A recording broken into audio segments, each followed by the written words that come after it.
ਅਕਾਲ channel ਨੂੰ subscribe ਕਰੋ। ਨਵੀਂ ਵੀਡੀਓਜ਼ ਦੀ ਨੋਟੀਫਿਕੇਸ਼ਨ ਦੇ ਲਈ ਬੈਲ ਆਈਕਨ ਨੂੰ ਕਲਿੱਕ ਕਰਨਾ ਨਾ ਭੁੱਲਣਾ। ਨਿਰੰਕਾਰ ਆਕਾਰ ਅਛਲ ਪੂਰਨ ਅਬਿਨਾਸੀ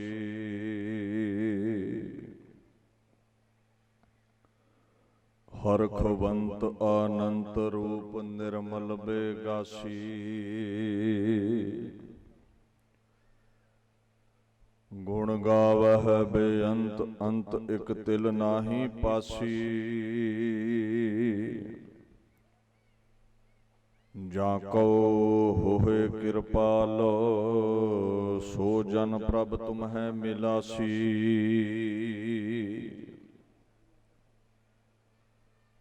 ਧਨ ਧਨ ਤੇ ਧਨ ਜਾਨਾ ਜਿਹ ਕਿਰਪਾਲ ਹਰ ਹਰ ਭਇਓ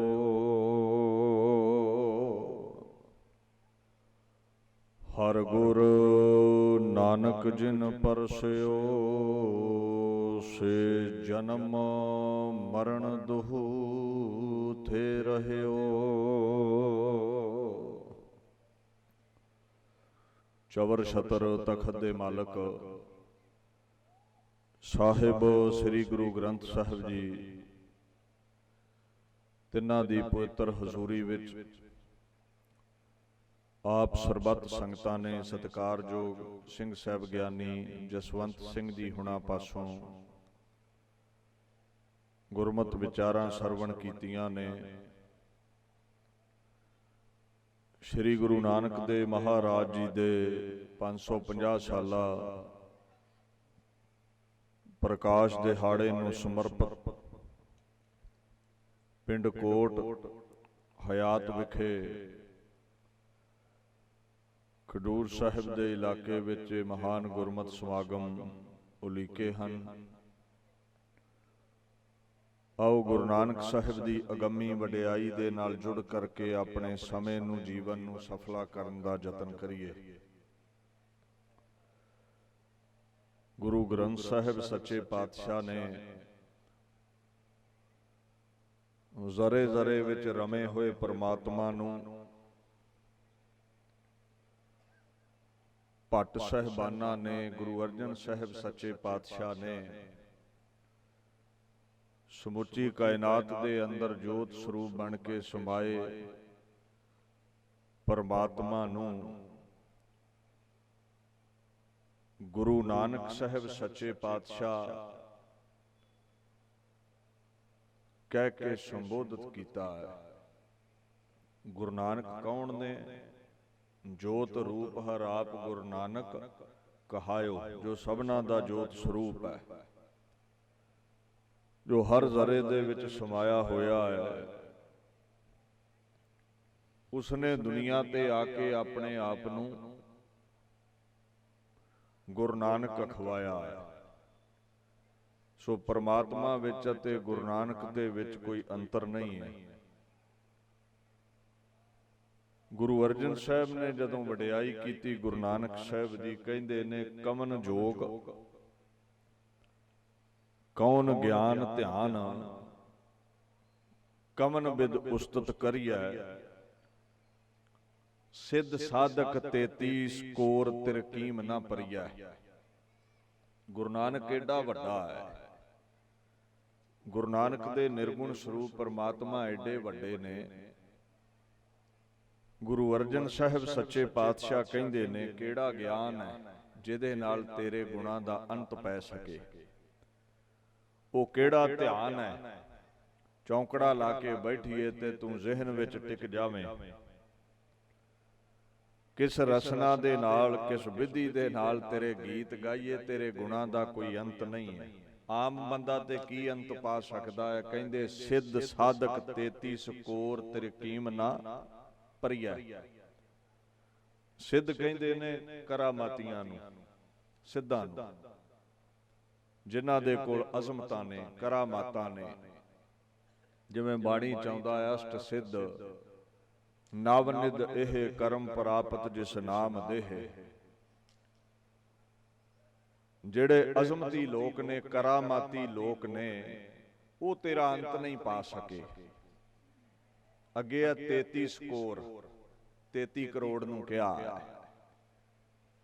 ਗੁਰੂ ਗ੍ਰੰਥ ਸਾਹਿਬ ਪਾਤਸ਼ਾਹ ਕਹਿੰਦੇ ਨੇ there are 330 million demigods, 33 crore demigods ਨੇ, 330 million demigods, ਦੇਵਤੇ ਰਹਿਬਰ, ਇਹ ਜਿਤਨੇ ਵੀ ਮਹਾਪੁਰਸ਼ ਨੇ, ਇੱਕ ਰੰਚਕ ਮਾਤਰ ਵੀ ਉਸ ਅਕਾਲ ਪੁਰਖ ਦਾ, ਗੁਰੂ ਨਾਨਕ ਦਾ ਅੰਤ ਨਹੀਂ ਪਾ ਸਕਦੇ। ਗੁਰੂ ਨਾਨਕ ਏਡਾ ਵੱਡਾ ਹੈ, ਰੋਜ਼ ਤੇ ਪੜ੍ਹਦੇ ਹੋ, ਸਭ ਤੇ ਵੱਡਾ ਸਤਿਗੁਰ ਨਾਨਕ ਜਿਨ ਕਲ ਰਾਖੀ ਮੇਰੀ। ਇੱਥੇ ਹੀ ਬਸ ਨਹੀਂ, 33 ਕਰੋੜ ਦੇਵਤਿਆਂ ਤੋਂ ਵੀ ਜਿਹੜੇ ਮਹਾਨ ਨੇ, ਬ੍ਰਹਮਾਦਿਕ ਸਨਕਾਦ ਸੇਖ ਗੁਣ ਅੰਤ ਨਾ ਪਾਏ। 3 ਦੇਵਤੇ ਸਭਨਾਂ ਚ ਉੱਤਮ ਅਵਧੀ ਹਾਸਲ ਨੇ। 33 ਕਰੋੜ ਵਿੱਚ ਉੱਤਮ ਨੇ ਸ਼ਿਵ ਜੀ, ਬ੍ਰਹਮਾ ਤੇ ਵਿਸ਼ਨੂੰ। ਕਹਿੰਦੇ ਉਹ ਜਿਹੜਾ ਬ੍ਰਹਮਾ ਹੈ ਨਾ, ਗੁਰੂ ਅਰਜਨ ਸਾਹਿਬ ਕਹਿੰਦੇ ਆ ਪਰਮੇਸ਼ਰ ਤੇਰੇ ਨਿਰਗੁਣ ਸਰੂਪ ਦੀ ਆਏ, ਪਰਮੇਸ਼ਰ ਤੇਰੇ ਸਰਗੁਣ ਸਰੂਪ ਦੇ ਗੁਰੂ ਨਾਨਕ ਦੇ ਗੁਣਾਂ ਦਾ ਅੰਤ ਨਹੀਂ ਪਾ ਸਕਦਾ। ਬ੍ਰਹਮਾਦਿਕ, ਕੱਲਾ ਬ੍ਰਹਮਾ ਹੀ ਨਹੀਂ, ਬ੍ਰਹਮਾ ਜੀ ਅਤੇ ਹੋਰ ਜਿਤਨੇ ਵੀ ਏਦਾਂ ਦੇ ਦੇਵਤੇ ਨੇ, ਮਹਾਪੁਰਸ਼ ਨੇ। ਅੱਗੇ ਲਫ਼ਜ਼ ਹੈ ਸਨਕਾਦ। ਸਨਕ ਸਨੰਦ ਨੇ ਜਿਹੜੇ ਬ੍ਰਹਮਾ ਦੇ ਪੁੱਤਰ ਨੇ, ਬੜੇ ਵਿਦਵਾਨ ਨੇ, ਗਿਆਨਵਾਨ ਨੇ। ਨਾ ਬ੍ਰਹਮਾ ਨਾ ਸਨਕਾਦਕ ਜਿਤਨੇ ਵੀ ਇਹ ਦੇਵਤੇ ਨੇ, ਰਿਸ਼ੀ ਮੁਨੀ ਨੇ ਜਾਂ ਸੇਖ ਨੇ, ਬੜੇ ਬੜੇ ਮਹਾਪੁਰਸ਼ ਨੇ, ਤਪਸਵੀ ਨੇ। ਇਹ ਤੇ ਸੇਖ ਤੋਂ ਭਾਵ ਹੈ ਸ਼ੇਸ਼ਨਾਗ, ਜਿਹਦੀਆਂ ਕਹਿੰਦੇ ਸੈਂਕੜੇ ਜ਼ੁਬਾਨਾਂ ਨੇ। ਜਿੰਨੀਆਂ ਚਾਹੇ ਤੇਰੀਆਂ ਜ਼ੁਬਾਨਾਂ ਨੇ, ਗੁਣ ਅੰਤ ਨਾ ਪਾਏ। ਤੇਰੇ ਗੁਣਾਂ ਦਾ ਅੰਤ ਗੁਰੂ ਨਾਨਕ ਲੱਖਾਂ ਜ਼ੁਬਾਨਾਂ ਨਾਲ ਵੀ ਪਾਇਆ ਨਹੀਂ ਜਾ ਸਕਦਾ। ਇੱਥੇ ਲੱਖਾਂ ਕਥਾਕਾਰ ਸੱਦ ਲਓ, ਕੋਈ ਅੰਤ ਨਹੀਂ ਪਾ ਸਕਦਾ ਉਹਦਾ। ਮੁੱਕਦੀ ਗੱਲ ਇਹ ਹੈ, ਕਹਿੰਦੇ ਅੱਗੋ ਗਹਿਓ ਨਹੀਂ ਜਾਏ, ਪੂਰ ਸਰਬ ਰਹਿਓ ਸਮਾਏ। ਅਗਹ, ਅੱਗੋ ਅਗਹ, ਜਿਹੜਾ ਸੁਰਤੀ ਦੀ ਪਕੜ ਚ ਨਾ ਆਵੇ, ਏਡਾ ਵੱਡਾ ਹੋਵੇ। ਅਗਹ ਕਹਿੰਦੇ ਜਿਹੜਾ ਇਦਾਂ ਫੜਿਆ ਨਾ ਜਾਵੇ। ਅਕਾਲ ਪੁਰਖ ਗੁਰੂ ਨਾਨਕ ਦੀ ਅਜ਼ਮਤ, ਤਾਕਤ, ਬੁਲੰਦ ਹਸਤੀ ਇੰਨੀ ਕੁ ਵੱਡੀ ਹੈ, ਉਹ ਨਾ ਤੇ ਹੱਥ ਵਿੱਚ ਹੀ ਆਉਂਦੀ ਹੈ, ਨਾ ਸੁਰਤੀ ਰੂਪ ਹੱਥ ਵਿੱਚ ਹੀ ਆਉਂਦਾ ਹੈ। ਉਹਦਾ ਦਾਇਰਾ ਬੜਾ ਵੱਡਾ ਹੈ। ਪੂਰ ਸਰਬ ਰਹਿਓ ਸਮਾਏ। ਪਰ ਦੇਖੋ ਹੈਰਾਨੀ ਦੀ ਗੱਲ ਇਹ ਹੈ, ਨਿਰਗੁਣ ਤੌਰ ਤੇ ਦੁਨੀਆ ਦੇ ਹਰ ਜ਼ਰੇ ਵਿੱਚ, ਹਰ ਸਰੀਰ ਵਿੱਚ ਰਹਿੰਦਾ ਹੈ, ਤੇ ਹੱਥ ਫਿਰ ਨਹੀਂ ਆਉਂਦਾ। ਉਹ ਜਿਹੜਾ ਹਰ ਸਰੀਰ ਦੇ ਵਿੱਚ ਰਹਿੰਦਾ ਹੈ ਨਾ, ਘਟ ਘਟ ਮੈਂ ਹਰ ਜੂ ਬਸੈ। ਗੁਰੂ ਅਰਜਨ ਸਾਹਿਬ ਕਹਿੰਦੇ ਨੇ, ਜਿਹੇ ਕਾਟੀ ਸਿਲਕ ਦਇਆਲ ਪ੍ਰਭ, ਸਈ ਜਨ ਲੱਗੇ ਭਗਤੇ। ਹਰ ਗੁਰ ਨਾਨਕ ਜਿਨ ਪਰਸਿਓ, ਤੇ ਇਤ ਉਤ ਸਦਾ ਮੁਕਤੇ। ਹਰ ਗੁਰ ਨਾਨਕ ਕਿਹਾ ਹੈ, ਹਰੀ ਨੂੰ, ਪਰਮੇਸ਼ਰ ਨੂੰ, ਜਾਂ ਗੁਰੂ ਨਾਨਕ ਨੂੰ ਜਿਸ ਨੇ ਪਰਸ ਲਿਆ। ਹਰ ਗੁਰੂ ਨਾਨਕ, ਹਰੀ ਵਰਗੇ ਗੁਰੂ ਨਾਨਕ ਨੂੰ, ਹਰੀ ਦੇ ਸਰੂਪ ਗੁਰੂ ਨਾਨਕ ਨੂੰ ਜਿਨੇ ਪਰਸ ਲਿਆ। ਇੱਕ ਤੇ ਕਹਿੰਦੇ ਜਿਹੇ ਕਾਟੀ ਸਿਲਕ ਦਇਆਲ ਪ੍ਰਭ,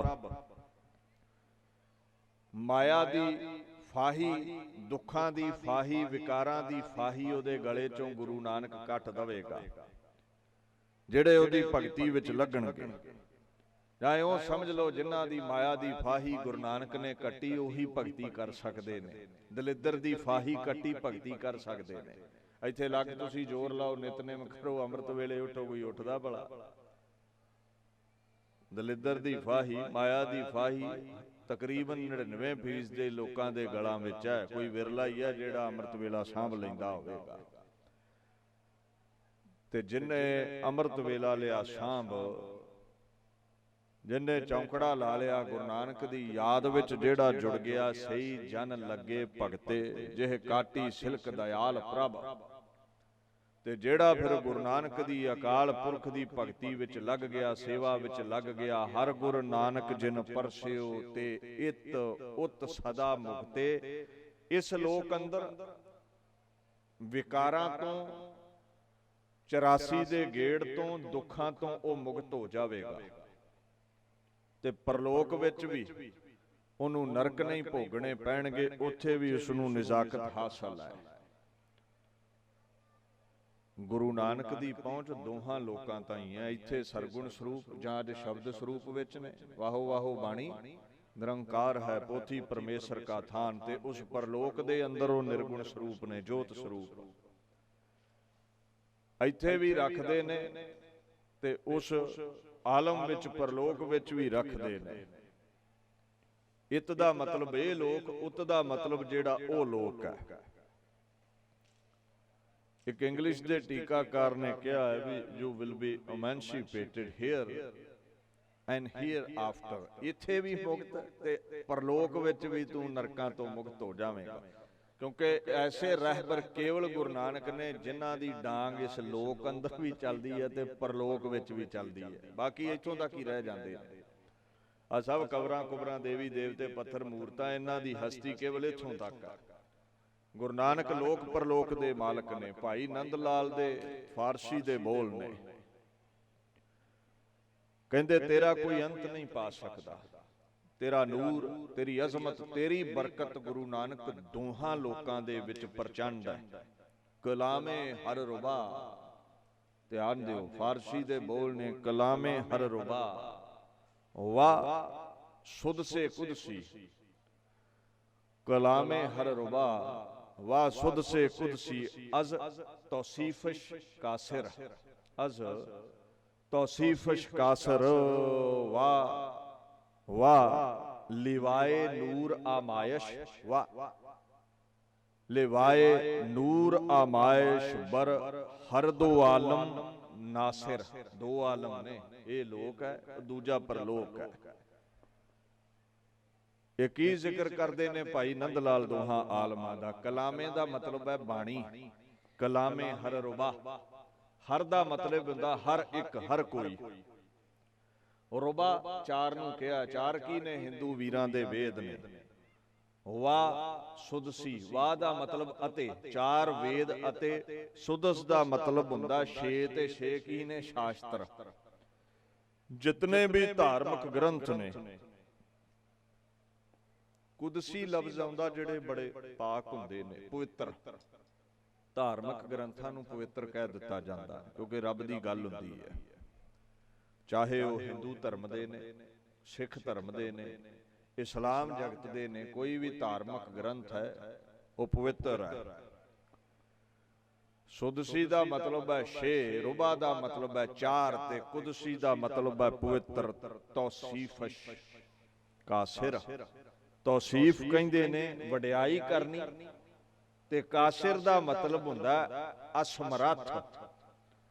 ਗੁਰੂ ਨਾਨਕ ਤੇਰੇ ਇਤਨੇ ਕੁ ਗੁਣ ਨੇ, ਚਾਰ ਵੇਦ ਛੇ ਸ਼ਾਸਤਰ ਵੀ ਤੇਰੀ ਵਡਿਆਈ ਕਰਨ ਦੇ ਸਮਰੱਥ ਨਹੀਂ। ਏਡਾ ਵੱਡਾ ਹੈ ਤੂੰ, ਕੋਈ ਧਾਰਮਿਕ ਗ੍ਰੰਥ ਤੇਰਾ ਅੰਤ ਨਹੀਂ ਪਾ ਸਕਦਾ।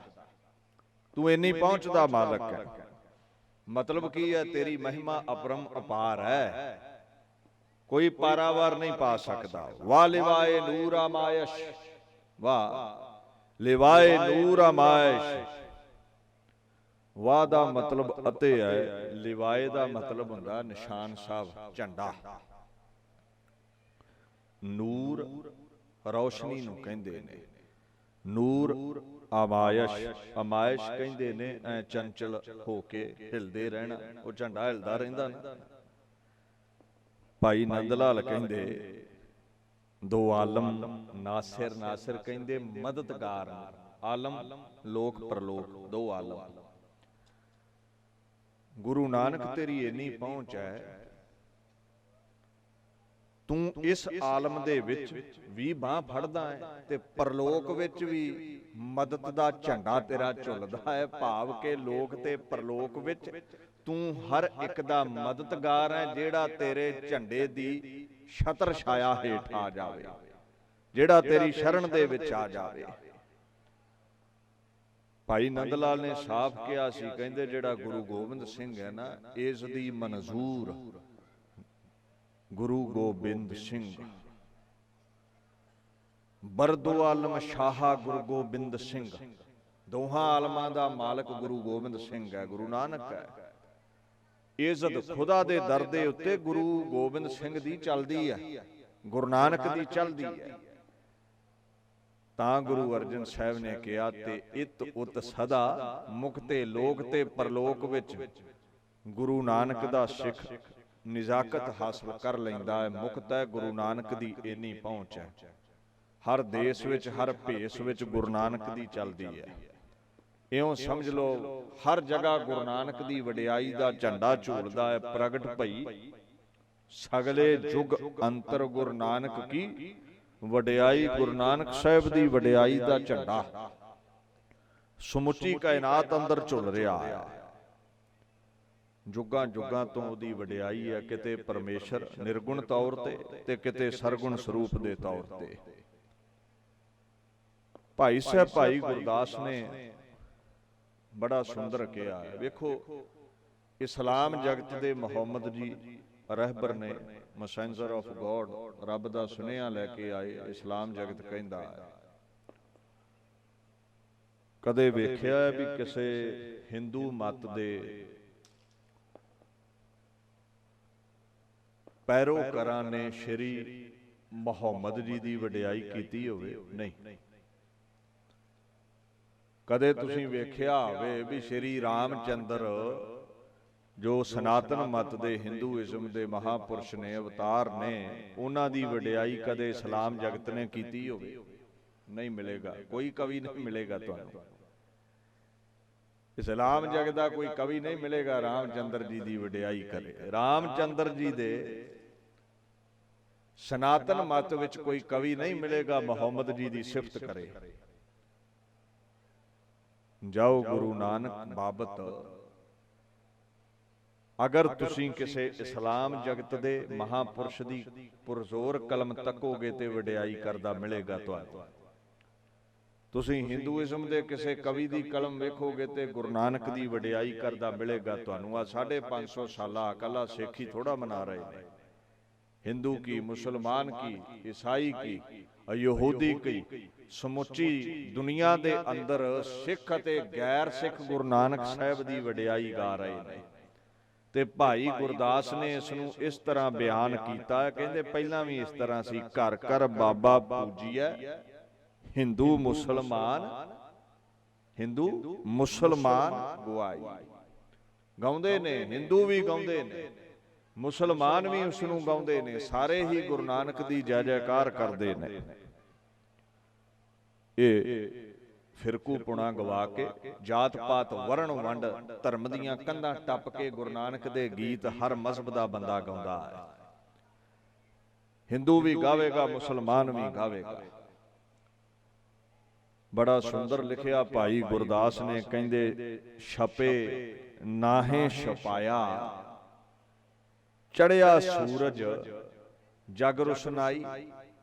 ਗੁਰੂ ਨਾਨਕ ਏਦਾਂ ਦਾ ਸੂਰਜ ਹੈ ਜਿਹੜਾ ਛੁਪਾਇਆ ਛਿਪਦਾ ਨਹੀਂ, ਸਾਰੇ ਜਗਤ ਦੇ ਅੰਦਰ ਉਸ ਦੀ ਜੈ ਜੈਕਾਰ ਹੋ ਰਹੀ ਹੈ। ਬੁਕਿਆ ਸਿੰਘ ਉਜਾੜ ਵਿੱਚ ਸਭ ਮਿਰਗਾਵਲ ਭੰਨੀ ਜਾਏ। ਜਿਵੇਂ ਸ਼ੇਰ ਦੇ ਬੁੱਕਣ ਤੇ ਹਿਰਨਾਂ ਦੀਆਂ ਡਾਰਾਂ ਦੌੜਦੀਆਂ ਨੇ, ਗੁਰੂ ਨਾਨਕ ਦੇ ਪ੍ਰਗਟ ਹੋਣ ਤੇ ਪਾਪ ਦੌੜਦੇ ਨੇ, ਵਿਕਾਰ ਦੌੜਦੇ ਨੇ। ਰੋਜ਼ ਤੇ ਭਾਈ ਗੁਰਦਾਸ ਦੇ ਪਾਕ ਬੋਲ ਪੜ੍ਹਦੇ ਹੋ, ਸਤਿਗੁਰ ਨਾਨਕ ਪ੍ਰਗਟਿਆ ਮਿਟੀ ਧੁੰਦ ਜਗ ਚਾਨਣ ਹੋਆ। ਗੁਰੂ ਨਾਨਕ ਦੇ ਪ੍ਰਗਟ ਹੋਣ ਤੇ ਅਗਿਆਨ ਦੀ ਧੁੰਦ ਉੱਡ ਜਾਂਦੀ ਹੈ। ਹਿੰਦੂ ਮੁਸਲਮਾਨ ਉਸ ਨੂੰ ਪੂਜਦੇ ਨੇ। ਔਰ ਗੁਰੂ ਨਾਨਕ ਏਡਾ ਵੱਡਾ ਹੈ, ਕਹਿੰਦੇ ਉਗਮਣ ਤੇ ਆ ਥਮਣੋ ਨੌਖੰਡ ਪ੍ਰਥਮੀ ਸਭਾ ਝੁਕਾਈ, ਜਗ ਅੰਦਰ ਕੁਦਰਤ ਵਰਤਾਈ। ਉਗਮਣ ਦਾ ਮਤਲਬ ਕੀ ਹੈ? ਉਦੈ, ਸੂਰਜ ਚੜ੍ਹਦਾ ਹੈ। ਅੱਗੇ ਹੈ ਅਥਮਣੋ, ਅਥਮਣ ਕਹਿੰਦੇ ਨੇ ਅਸਤ ਹੋਣ ਨੂੰ, ਸੂਰਜ ਛਿਪਦਾ ਹੈ।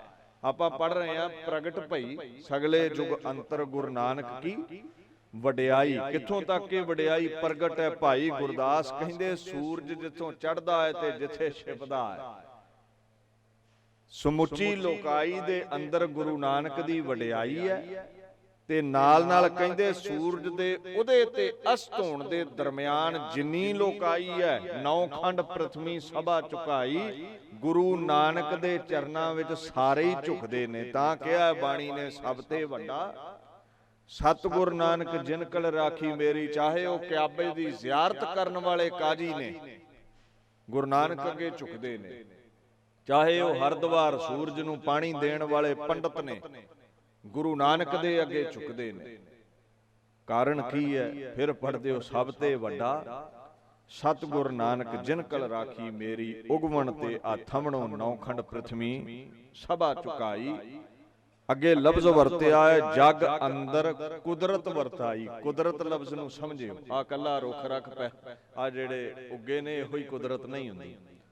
ਇਹ ਝਰਨੇ, ਇਹ ਪੌਣ ਪਾਣੀ, ਇਹ ਜਿੰਨੇ ਵੀ ਨੈਚੁਰਲ ਰਿਸੋਰਸਿਸ ਨੇ, ਇਹ ਨਦੀਆਂ ਨਾਲੇ, ਇਹ ਹੀਰੇ ਜਵਾਹਰਾਤ ਜੋ ਨੇਚਰ ਦਾ ਅੰਗ ਨੇ, ਇਹਨਾਂ ਨੂੰ ਕੁਦਰਤ ਕਹਿ ਲੈਨੇ। ਪਰ ਕੱਲੀ ਇਹੀ ਕੁਦਰਤ ਨਹੀਂ ਹੈ। ਇੱਥੇ ਹੈ ਜਗ ਅੰਦਰ ਕੁਦਰਤ ਵਰਤਾਈ। ਗੁਰੂ ਨਾਨਕ ਨੇ ਕੁਦਰਤ ਵਰਤਾਈ ਹੈ। ਇੱਥੇ ਕੁਦਰਤ ਦਾ ਮਤਲਬ ਅਰਬੀ ਫਾਰਸੀ ਦਾ ਲਫ਼ਜ਼ ਹੈ ਕੁਦਰਤ, ਤੇ ਕੁਦਰਤ ਦਾ ਮਤਲਬ ਹੁੰਦਾ ਕਰਾਮਾਤ, ਸ਼ਕਤੀ। ਇਹ ਉਗਵਣ ਤੇ ਆਥਮਣੋ, ਇਹ ਕਿਵੇਂ ਗੁਰੂ ਨਾਨਕ ਅੱਗੇ ਝੁਕੇ? ਭਾਈ ਗੁਰਦਾਸ ਕਹਿੰਦੇ ਨੇ ਉਹਦਾ ਕਾਰਨ ਹੈ ਜਗ ਅੰਦਰ ਕੁਦਰਤ ਵਰਤਾਈ, ਕਿਉਂਕਿ ਗੁਰੂ ਨਾਨਕ ਨੇ ਕਰਾਮਾਤ ਹੀ ਇੰਨੀ ਵਿਖਾ ਦਿੱਤੀ। ਗੁਰੂ ਨਾਨਕ ਦੇ ਅੱਗੇ ਸਭ ਮਹਾਪੁਰਸ਼ ਲੋਕਾਈ ਝੁਕ ਗਈ। ਉੱਚ ਕਰਾਮਾਤ ਹੀ ਇੰਨੀ ਹੈ। ਤੁਸੀਂ ਬਾਣੀ ਨੂੰ ਜੇ ਧਿਆਨ ਨਾਲ ਪੜ੍ਹੋ ਨਾ, ਕੁਦਰਤ ਕੌਣ ਹਮਾਰੀ, ਬਾਣੀ ਚ ਲਫ਼ਜ਼ ਆਉਂਦਾ, ਮਤਲਬ ਸਾਡੀ ਕੀ ਤਾਕਤ ਹੈ? ਐ ਪਰਮਾਤਮਾ, ਸਾਡੇ ਕੋਲ ਕੀ ਕਰਾਮਾਤ ਹੈ? ਤੇਰੇ ਸਾਹਮਣੇ ਕੋਈ ਖਲੋ ਜਾਵੇ। ਖੈਰ, ਕੁਦਰਤ ਲਫ਼ਜ਼ ਕਰਾਮਾਤ ਲਈ ਹੈ। ਗੁਰੂ ਨਾਨਕ ਸਾਹਿਬ ਨੇ ਕਹਿੰਦੇ ਕਰਾਮਾਤ ਇਤਨੀ ਦਿਖਾਈ ਹੈ, ਸਮੁੱਚੀ ਲੋਕਾਈ ਉਸ ਨੂੰ ਪ੍ਰਭੂ ਦਾ ਸਰੂਪ ਸਮਝ ਕੇ ਝੁਕਦੀ ਹੈ। ਆਓ ਗੁਰੂ ਗ੍ਰੰਥ ਸਾਹਿਬ ਨੂੰ ਪੁੱਛੀਏ ਵੀ ਗੁਰੂ ਨਾਨਕ ਵਿੱਚ ਕੁਦਰਤ ਹੈ, ਕਰਾਮਾਤ ਹੈ? ਤੇ ਬਾਣੀ ਕਹਿੰਦੀ ਹੈ ਆਪ ਨਾਰਾਇਣ ਕਲਾ ਧਾਰ ਜਗ ਮਹਿ ਪਰਵਰਿਓ। ਕਲਾ ਲਫ਼ਜ਼ ਕਰਾਮਾਤ ਲਈ ਹੈ, ਕੁਦਰਤ ਲਈ ਹੈ, ਸ਼ਕਤੀ ਲਈ ਹੈ। ਕਹਿੰਦੇ ਅਜ਼ਿਊਮਿੰਗ ਦਾ ਪਾਵਰ ਦਾ ਪ੍ਰਾਈਮਲ ਬੀਇੰਗ, ਪਰਮਾਤਮਾ ਸਾਰੀ ਆਪਣੀ ਤਾਕਤ ਇਕੱਠੀ ਕਰਕੇ has entered into this world, ਇਸ ਦੁਨੀਆ ਦੇ ਵਿੱਚ ਆਇਆ ਇਨ ਦੀ ਫਾਰਮ ਆਫ ਗੁਰੂ ਨਾਨਕ। ਗੁਰੂ ਨਾਨਕ ਬਣ ਕੇ ਸਾਰੀ ਕਰਾਮਾਤ ਜਾਇਦਾਦ ਆਪਣੀ ਲੈ ਕੇ, ਅਜ਼ਮਤਾਂ ਲੈ ਕੇ, ਕੁਦਰਤ ਲੈ ਕੇ ਗੁਰੂ ਨਾਨਕ ਬਣ ਕੇ ਦੁਨੀਆ ਤੇ ਆਇਆ ਹੈ। ਉਗਵਣ ਤੇ ਆਥਮਣੋ 9 ਖੰਡ ਪ੍ਰਥਮੀ ਸਭਾ ਝੁਕਾਈ। ਕਿਵੇਂ ਝੁਕਾਈ ਹੈ? ਉਹਦੀ ਅਜ਼ਮਤ ਵੇਖਿਓ। ਇੱਕ ਤੁਹਾਡੇ ਨਾਲ ਸਾਖੀ ਸਾਂਝੀ ਕਰਾਂ। ਕਈਆਂ ਨੂੰ ਬੜੀ ਤਕਲੀਫ ਹੈ, ਗੈਰ ਸਿੱਖ ਤੇ ਮੰਨ ਲੈਂਦੇ ਨੇ ਵੀ ਗੁਰੂ ਨਾਨਕ ਵਿੱਚ ਕਰਾਮਾਤ ਬੜੀ ਹੈ। ਇੱਥੇ ਕਈ ਸਿੱਖ ਹੋਣ ਦਾ ਦਾਵਾ ਕਰੀ ਬੈਠੇ ਨੇ, ਵਿਖਾਵੇ ਨੂੰ 5 ਕਕਾਰ ਵੀ ਪਾਏ ਨੇ, ਤੇ ਜਦੋਂ ਵਿਚਾਰਧਾਰਾ ਵੇਖੀਏ ਨਾ ਉਹਨਾਂ ਦਾ, ਅੰਦਰ ਜਦੋਂ ਫਰੋਲ ਕੇ ਵੇਖੀਏ ਵੀ ਕੀ ਨਿਕਲਦਾ ਹੈ, ਸਿੱਖ ਦੀ ਤੇ ਬੜੀ ਬੁਲੰਦ ਹਸਤੀ ਹੈ। ਉਹ ਤੇ ਸਿੱਖ ਦੇ ਚਰਨਾਂ ਦੀ ਧੂੜ ਦੇ ਬਰਾਬਰ ਵੀ ਨਹੀਂ ਗਿਆ ਸੇ ਸਾਖਤ ਲੋਕ। ਲੈ ਪੰਜਾ ਕਿਦਾਂ ਲਾ ਕੇ ਪਹਾੜ ਕਿਦਾਂ ਡੱਕਦਾ ਗੁਰੂ ਨਾਨਕ ਸਾਹਿਬ ਨੇ, ਰੀਠੇ ਕਿਦਾਂ ਮਿੱਠੇ ਕਰ ਦਿੱਤੇ। ਉਥੇ ਹਸਨ ਅਬਦਾਲ ਛੋਟੀ ਮਾਰ ਕੇ ਪਹਾੜ ਦੀ ਜੜ ਚੋਂ ਝਰਨਾ ਕਿਵੇਂ ਵਗਾ ਦਿੱਤਾ ਗੁਰੂ ਨਾਨਕ ਨੇ। ਗੁਰੂ ਨਾਨਕ ਹਜ਼ਾਰਾਂ ਮੀਲ ਦਾ ਪੈਂਡਾ ਕਿਵੇਂ ਕਰ ਗਏ, ਉਦੋਂ ਤੇ ਕਾਰਾਂ ਨਹੀਂ ਸੀ ਹੁੰਦੀਆਂ। ਜ਼ਿਹਨ ਵਿੱਚ ਇਹ ਗੱਲ ਬਿਠਾ ਲੈਣੀ ਚਾਹੀਦੀ ਹੈ ਐਸੇ ਅਲਪ ਬੁੱਧੀ ਲੋਕਾਂ ਨੂੰ ਵੀ ਗੁਰੂ ਨਾਨਕ ਤੁਹਾਡੇ ਵਰਗਾ ਚੰਮ ਦਾ ਲਿਫਾਫਾ ਨਹੀਂ ਹੈ। ਉਹ ਆਪ ਨਾਰਾਇਣ ਕਲਾਧਾਰ ਜਗ ਮਹਿ ਪਰਵਰਿਓ, ਖੁਦ ਖੁਦਾ ਦੁਨੀਆ ਤੇ ਦਾ ਪ੍ਰਾਈਮਲ ਬੀਇੰਗ, ਖੁਦ ਖੁਦਾ ਦੁਨੀਆ ਤੇ ਆਇਆ ਹੈ। ਕਿੱਥੇ ਇੱਕ ਨਾਚੀਜ਼ ਜਿਹਾ ਬੰਦਾ ਤੇ ਕਿੱਥੇ ਗੁਰੂ ਨਾਨਕ। ਇਹ ਉਹ ਗੱਲ ਹੈ ਵੀ ਉਹ ਖੂਹ ਦਾ ਡੱਡੂ ਹੁੰਦਾ ਨਾ ਜਿਹੜਾ, ਉਹਦੀ ਹਸਤੀ ਕੇਵਲ ਖੂਹ ਦੀ ਸੀਮਾ ਤੱਕ ਹੀ ਸੀਮਿਤ ਹੈ, ਤੇ ਖੂਹ ਦਾ ਦਾਇਰਾ ਬੜਾ ਛੋਟਾ ਹੁੰਦਾ ਹੈ। ਤੇ ਕਦੇ ਨਦੀ ਨਾਲਿਆਂ ਦੇ ਕੰਢੇ ਰਹਿੰਦਾ, ਸਮੁੰਦਰਾਂ ਦੇ ਕੰਢੇ ਰਹਿੰਦਾ ਡੱਡੂ ਹੜ ਹੁੜ ਚ ਰੁੜ ਕੇ ਉਹ ਖੂਹ ਵਿੱਚ ਡਿੱਗ ਪਵੇ ਤੇ ਦੋਵੇਂ ਬਣ ਜਾਂਦੇ ਨੇ ਯਾਰ। ਤੇ ਉਹ ਖੂਹ ਵਾਲੇ ਡੱਡੂ ਨੂੰ ਕਹਿੰਦਾ ਵੀ ਤੇਰਾ ਤੇ ਦਾਇਰਾ ਹੀ ਕੱਖ ਨਹੀਂ, ਯਾਰ ਜਿੱਥੋਂ ਆਏ ਉਹਦੇ ਦਾਇਰਾ ਹੀ ਬੜਾ ਵੱਡਾ ਹੈ। ਉਹ ਕਹਿੰਦਾ ਅੱਛਾ ਖੂਹ ਵਾਲਾ ਡੱਡੂ ਕਹਿੰਦਾ ਵੀ ਅੱਛਾ ਇਹਦੇ ਨਾਲੋਂ ਵੱਡਾ ਹੈ? ਕਹਿੰਦਾ ਬਿਲਕੁਲ। ਉਹ ਕਹਿੰਦਾ ਵੀ ਹੁਣ ਤੂੰ ਦੱਸੀ ਵੀ ਉਹ ਦਾਇਰਾ ਕਿੱਡਾ ਹੈ। ਉਹ ਡੱਡੂ ਜਿਹੜਾ ਖੂਹ 'ਚ ਰਹਿਣ ਵਾਲਾ, ਖੂਹ ਦਾ ਵਸਨੀਕ ਸੀ ਨਾ, ਅਲਪ ਬੁੱਧੀ। ਗੁਰੂ ਨਾਨਕ ਸਮੁੰਦਰ ਹੈ ਜਿਹਦੀ ਔਕਾਤ ਪੁੱਜੇ ਵਾਲੀ ਹੈ, ਉਸ ਗਿਆਨੀ ਡੱਡੂ ਦੀ ਗੱਲ ਕਰਾਂ।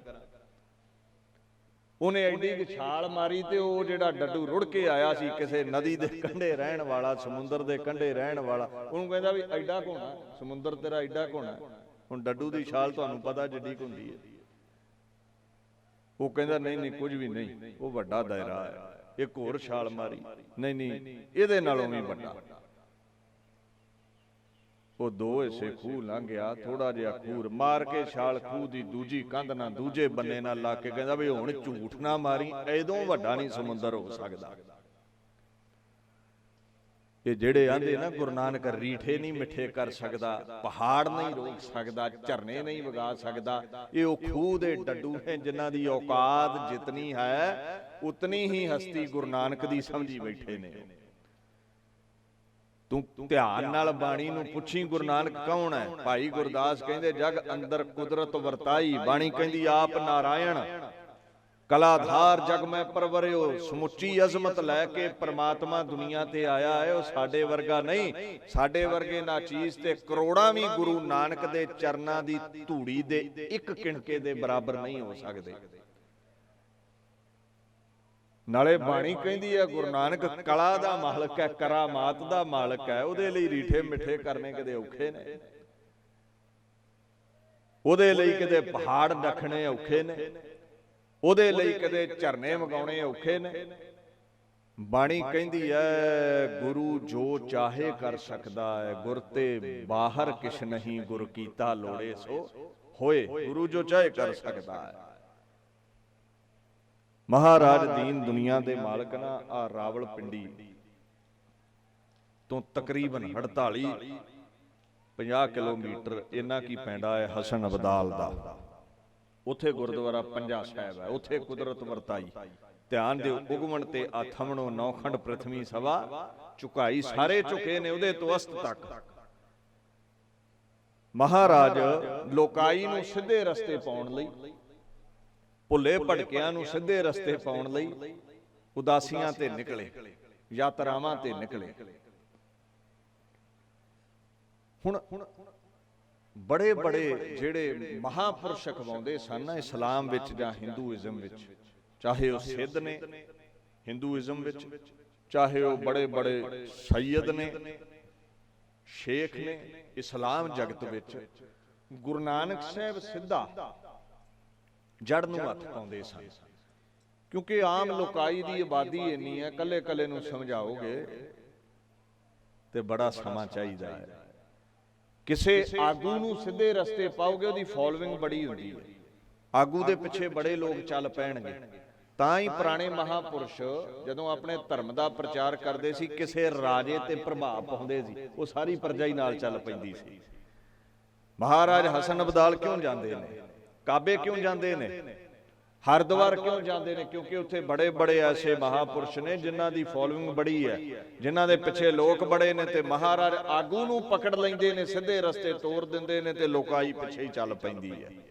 ਕਹਿੰਦੇ ਸਿੰਧ ਮਹਾ ਨਦ ਕੇ ਉਰੇ 25 ਕੋਸ ਪਰ ਥਾਨ, 25 ਕੋਸ ਪਰ ਥਾਨ, ਗਿਰ ਉੱਚੋ ਕੋਸਕ ਤਹਾਂ ਦੇਖਿਓ ਕਿਰਪਾ ਨਿਧਾਨ। ਉੱਥੇ ਮਹਾਰਾਜ ਨੇ ਇੱਕ ਉੱਚਾ ਪਹਾੜ ਵੇਖਿਆ, ਪਹਾੜ ਦੇ ਕਦਮਾਂ ਤਲੇ ਜਾ ਕੇ ਬਹਿ ਗਏ। ਹਸਨ ਅਬਦਾਲ ਦਾ ਇਲਾਕਾ ਹੈ।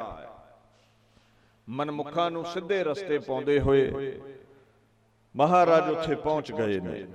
ਇੱਕ ਰੁੱਖ ਸੀ ਪਹਾੜੀ ਦੇ ਥੱਲੇ, ਉੱਥੇ ਗੁਰੂ ਨਾਨਕ ਸਾਹਿਬ ਪਾਤਸ਼ਾਹ ਬੈਠੇ ਨੇ, ਤੇ ਬੈਠਦਿਆਂ ਹੀ ਨਿਰਗੁਣ ਦੀ ਯਾਦ ਵਿੱਚ ਕਹਿੰਦੇ ਭਾਈ ਮਰਦਾਨਿਆ ਰਬਾਬ ਵਜਾ। ਬਾਣੀ ਆਈ ਹੈ, ਆਉਂਦੀ ਹੈ ਨਾ ਬਾਣੀ, ਸਿੱਖੀ ਨਹੀਂ ਆਈ ਹੈ। ਜੈਸੀ ਮੈਂ ਆਵੈ ਖਸਮ ਕੀ ਬਾਣੀ। ਕਈ ਕਾਵ ਰਚਨਾ ਸਿੱਖਦੇ ਨੇ, ਪਿੰਗਲ ਪੜ੍ਹ ਲੈਂਦੇ ਨੇ।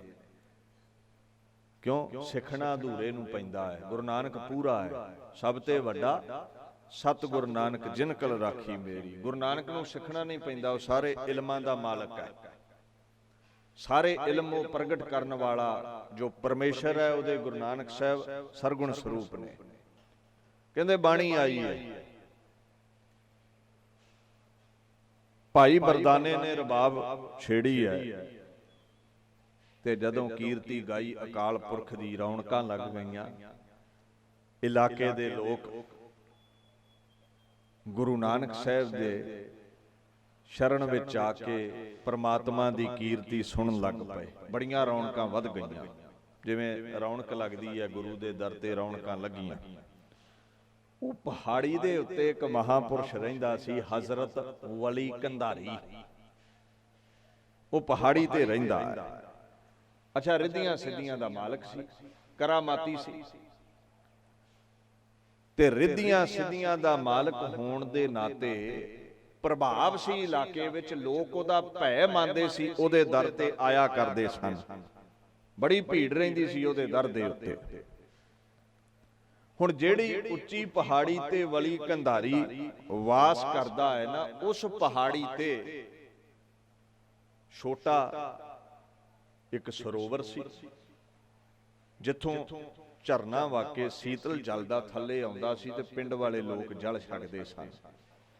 ਝੀਲ ਸੀ ਛੋਟੀ। ਖੈਰ, ਕੁਝ ਦਿਨਾਂ ਤੋਂ ਵਲੀ ਕੰਧਾਰੀ ਕੀ ਵੇਂਦਾ ਹੈ ਵੀ ਰੌਣਕਾਂ ਘਟ ਗਈਆਂ ਨੇ, ਤੇ ਜਦੋਂ ਥੱਲੇ ਵੇਖਿਆ ਰੌਣਕ ਬੜੀ ਹੈ, ਈਰਖਾ ਅੰਦਰ ਪੈਦਾ ਹੋਈ। ਅਹੰਕਾਰ ਨੇ ਚੋਟ ਕੀਤੀ ਵੀ ਇਹ ਕੌਣ ਹੋਇਆ, ਮੇਰੇ ਦਰ ਤੇ ਰੌਣਕ ਹੀ ਘਟ ਗਈ ਇਹਦੇ ਆਉਂਦਿਆਂ। ਹੰਕਾਰ ਵਿੱਚ ਹਿਰਦੇ ਤੇ ਚੋਟ ਲੱਗੀ। ਆਸ-ਪਾਸ ਦੇ ਲੋਕ ਝਰਨੇ ਤੋਂ ਜਲ ਛਕਣ ਆਉਂਦੇ ਸਨ।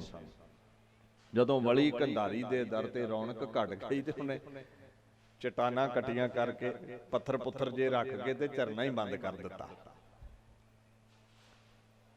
ਜਦੋਂ ਝਰਨਾ ਬੰਦ ਕਰ ਦਿੱਤਾ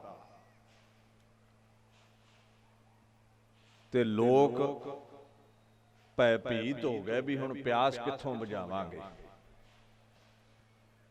ਹੁਣ ਪਿਆਸ ਕਿਵੇਂ ਬੁਝੇਗੀ। ਤਿਲ ਮਿਲਾ ਉੱਠਿਆ ਸੀ ਵਲੀ ਕੰਧਾਰੀ ਈਰਖਾ ਦੇ ਵਿੱਚ ਵੀ ਗੁਰੂ ਨਾਨਕ ਦੇ ਇਸ ਸੰਤ ਦੇ ਦਰ ਤੇ ਰੌਣਕਾਂ ਕਿਉਂ ਨੇ, ਇਸ ਸਾਧ ਦੇ ਦਰ ਤੇ ਰੌਣਕਾਂ ਕਿਉਂ ਨੇ। ਈਰਖਾ ਵਿੱਚ ਉਹ ਝਰਨੇ ਦਾ ਜਲ ਰੋਕ ਦਿੱਤਾ। ਇਹ ਵਿਉਂਤ ਘੜੀ ਉਸਨੇ ਵੀ ਲੋਕ ਫਿਰ ਆ ਕੇ ਮੇਰੇ ਤਰਲੇ ਲੈਣਗੇ, ਫਿਰ ਰੌਣਕ ਲੱਗੇਗੀ। ਜਦੋਂ ਪਹਾੜੀ ਤੋਂ ਝਰਨਾ ਰੋਕ ਦਿੱਤਾ, ਪਿਆਸ ਨਾਲ ਲੋਕ ਬੇਹਬਲ ਹੋ ਗਏ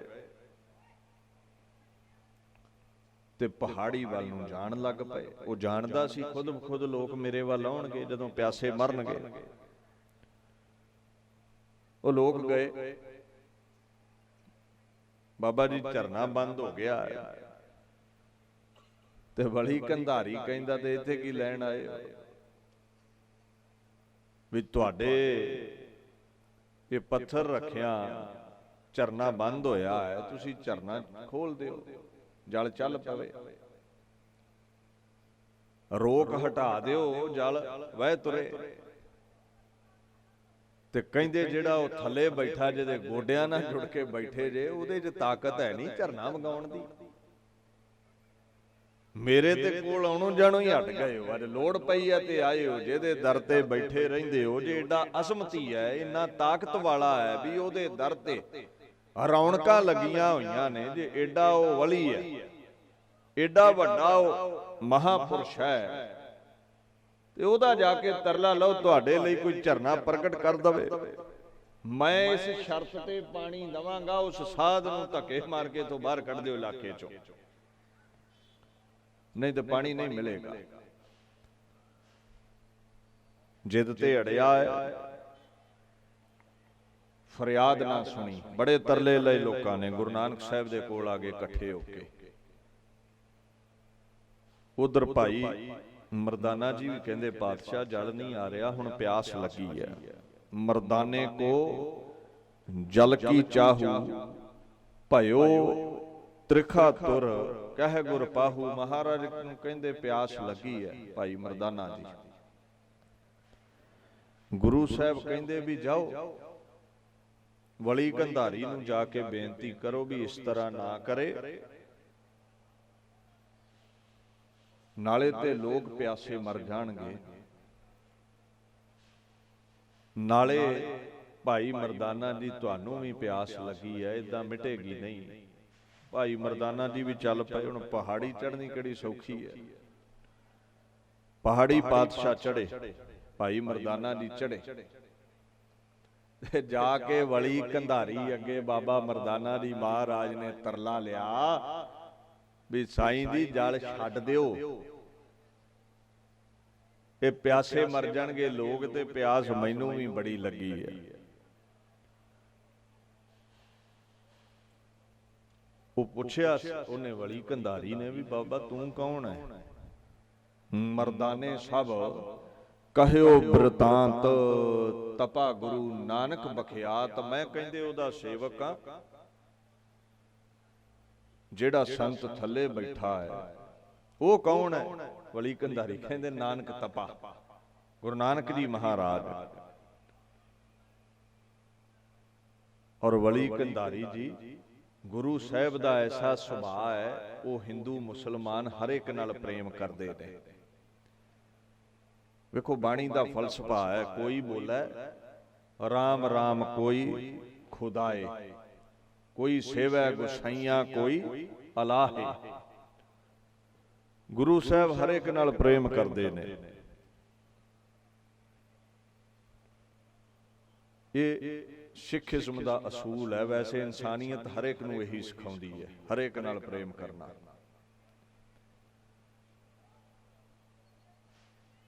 ਅਰਬੀ ਫਾਰਸੀ ਉਰਦੂ ਦਾ ਮਹਾਨ ਵਿਦਵਾਨ ਹੋਇਆ ਅੱਲਾ ਯਾਰ ਖਾਨ। ਉਹਨੇ ਬੜਾ ਸੁੰਦਰ ਕਿਹਾ, ਕਹਿੰਦਾ ਜਬ ਤੱਕ तेरी नजरों में कोई गैर है बाकी, जब तक तेरी नजरों में कोई गैर है बाकी, जब जक ही तमीज़े हरमो दौर है बाकी, जब जक ही तमीज़े हरमो दौर है बाकी, दे शेख ओ ब्राह्मण दे शेख और ब्राह्मण को जो कुछ बैर है बाकी, जो कुछ बैर है बाकी, कहते हैं गुरु शर है फना खैर है बाकी। नेकी ही वो दौलत है, नेकी ही वो दौलत है, कभी छुट नहीं सकती। नेकी ही वो दौलत है, कभी छुट नहीं सकती। सरहंद तो लुट सकती है, यह कभी लुट नहीं सकती। नेकी नालों वड्डी कोई जायदाद नहीं, इंसानियत नालों वड्डी कोई जायदाद नहीं। ये जायदाद भी इदां दी कोई खो नहीं सकता। ये गुरु पातशाह ने सिखां नूं सिखाया है। ये नेकी ते है। कदे पुछया किसे ने भी आ लंगर दे विच हिंदू आया कि मुसलमान आया कि सिख आया? सब नूं लंगर छकाउंदे ने। कदे पुछया दरबार दे विच मन दी खुराक लैण हिंदू आया सिख आया कि मुसलमान आया? कोई भी गुरु घर आ सकदा है। सिक्खी दा इह फलसफा है। पर वो जिहड़ा वली कंधारी सी ना, वो नेकी नहीं सी करनी जाणदा, कुछ विदकरे बड़े सी। हुण भाई मरदाना अपने मुरशद दी वडियाई कर रहा है। उन्हें पुछया वली कंधारी ने कौन है? कहंदे गुरु नानक तपा है, बड़ अजमती। कहंदे बड़ अजमती, पर है तिन पायन, पर है तिन पायन, धरै अगारी बृंद। वड्डे वड्डे करामाती मेरे गुरु नानक तपे अगे सिर झुकाउंदे ने, भेटा रखदे ने, बड़ी ताकत है उहदे विच। कहंदे तिन कै संग रबाबी मैं हों, सुंदर शब्द गावने कहो। मैं उन्हां दे नाल रबाबी हां ते शब्द गाउणा है, रब दे गीत गाउणा हां। ते वली कंधारी कहंदा भी अच्छा एडा करामाती है भी ओहदे अगे बड़े बड़े अजमती झुकदे ने। ਤੇ ਫਿਰ ਗੱਲ ਸੁਣ, ਐ ਰਬਾਬੀਆ ਮੇਰੀ ਗੱਲ ਸੁਣ, ਫਿਰ ਮੇਰੇ ਤਰਲੇ ਕਿਉਂ ਕਰਦਾ ਹੈ? ਉਸ ਕਰਾਮਾਤੀ ਨੂੰ ਹੀ ਕਹਿ ਵੀ ਜਲ ਦਾ ਪ੍ਰਬੰਧ ਕਰ ਦਵੇ ਤੈਨੂੰ। ਜਾ ਕੇ ਉਸ ਨੂੰ ਕਹਿ ਤੂੰ। ਗੁਰੂ ਨਾਨਕ ਸਾਹਿਬ ਦੀ ਵਡਿਆਈ ਸੁਣ ਕੇ ਹੋਰ ਈਰਖਾ ਵਿੱਚ ਤਿਲਮਿਲਾ ਉੱਠਿਆ। ਵਲੀ ਕੰਧਾਰੀ ਕਹਿੰਦਾ ਅਗਰ ਗੁਰੂ ਨਾਨਕ ਤਪੇ ਦੇ ਵਿੱਚ ਅਜ਼ਮਤ ਹੈ ਤੇ ਪਾਣੀ ਦਾ ਪ੍ਰਬੰਧ ਆਪ ਹੀ ਕਰ ਲਵੇ, ਤੈਨੂੰ ਇੱਕ ਬੂੰਦ ਨਹੀਂ ਮਿਲਣੀ, ਜਿੱਧਰੋਂ ਆਇਆ ਚਲਿਆ ਜਾ। ਤੇ ਭਾਈ ਮਰਦਾਨਾ ਜੀ ਵਿਚਾਰੇ ਕੀ ਕਰਦੇ? ਜਦੋਂ ਐਸੇ ਬਚਨ ਸੁਣੇ, ਕਹੇ ਜੋ ਤਪਾ ਅਜ਼ਮਤੀ ਐਸੇ ਕਿਉਂ ਨਾ ਮੰਗਵਾਵੇ ਜਲ ਜਹ ਬੈਸੇ। ਏਡਾ ਅਜ਼ਮਤੀ ਹੈ ਗੁਰੂ ਨਾਨਕ ਤਪਾ, ਜਿੱਥੇ ਬੈਠਾ ਹੈ ਉੱਥੇ ਹੀ ਜਲ ਪ੍ਰਗਟ ਕਰ ਲਵੇ।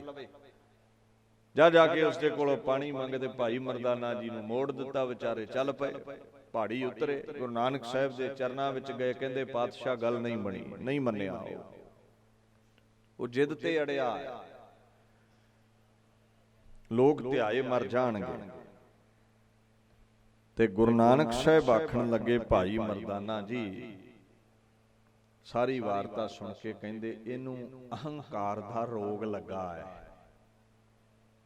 ਇਹਦਾ ਇਹੀ ਰੋਗ ਕੱਟਣ ਦੇ ਲਈ ਆਪਾਂ ਹਸਨ ਅਬਦਾਲ ਆਏ ਆ। ਇਹਨੂੰ ਰੋਗ ਲੱਗਾ ਹੈ ਹੰਕਾਰ ਦਾ, ਰੋਗ ਮਿਟਾਉਣ ਆਪਾਂ ਆਏ ਆ। ਵੇਖੋ ਗੁਰੂ ਦੀ ਇਹ ਪਹੁੰਚ ਹੈ, ਗੁਰੂ ਦੀ ਇਹ ਪਹੁੰਚ ਹੈ। ਮੇਰਾ ਵੈਦ ਗੁਰੂ ਗੋਬਿੰਦਾ, ਉਹ ਹਰ ਪ੍ਰਕਾਰ ਦੇ ਰੋਗ ਕੱਟਦਾ ਹੈ। ਕਾਮ ਕ੍ਰੋਧ ਲੋਭ ਮੋਹ ਹੰਕਾਰ ਸਭ ਵਿਕਾਰਾਂ ਨੂੰ ਕੱਟ ਕੇ ਸੁੱਟ ਦਿੰਦਾ ਹੈ। ਯਾਦ ਰੱਖਿਓ, ਹਰ ਹਰ ਨਾਮ ਔਖਦ ਮੁਖ ਦੇਵੈ, ਕਾਟੈ ਜਮ ਕੀ ਫੰਦਾ। ਹਰੀ ਦੇ ਨਾਮ ਦੀ ਦਵਾਈ ਦਿੰਦਾ ਹੈ। ਫਿਰ ਕਹਿੰਦੇ ਮਹਾਰਾਜ ਚੱਲ ਭਾਈ ਮਰਦਾਨਿਆ ਇੱਕ ਵਾਰ ਫਿਰ ਜਾ। ਤੈਨੂੰ ਭਾਈ ਮਰਦਾਨਾ ਜੀ ਫਿਰ ਪਾਤਸ਼ਾਹ ਦਾ ਹੁਕਮ ਸੀ, ਤੁਰ ਤੇ ਪਏ। ਕੀ ਕਰਨ, ਪਹਾੜੀ ਚੜ੍ਹਨੀ ਕਿਹੜੀ ਸੌਖੀ ਹੈ। ਫਿਰ ਪਹਾੜੀ ਚੜ੍ਹ ਕੇ ਵਲੀ ਕੰਧਾਰੀ ਦੇ ਕੋਲ ਪਹੁੰਚੇ। ਜਦੋਂ ਦੂਸਰੀ ਵਾਰ ਵਲੀ ਕੰਧਾਰੀ ਕੋਲ ਗਏ,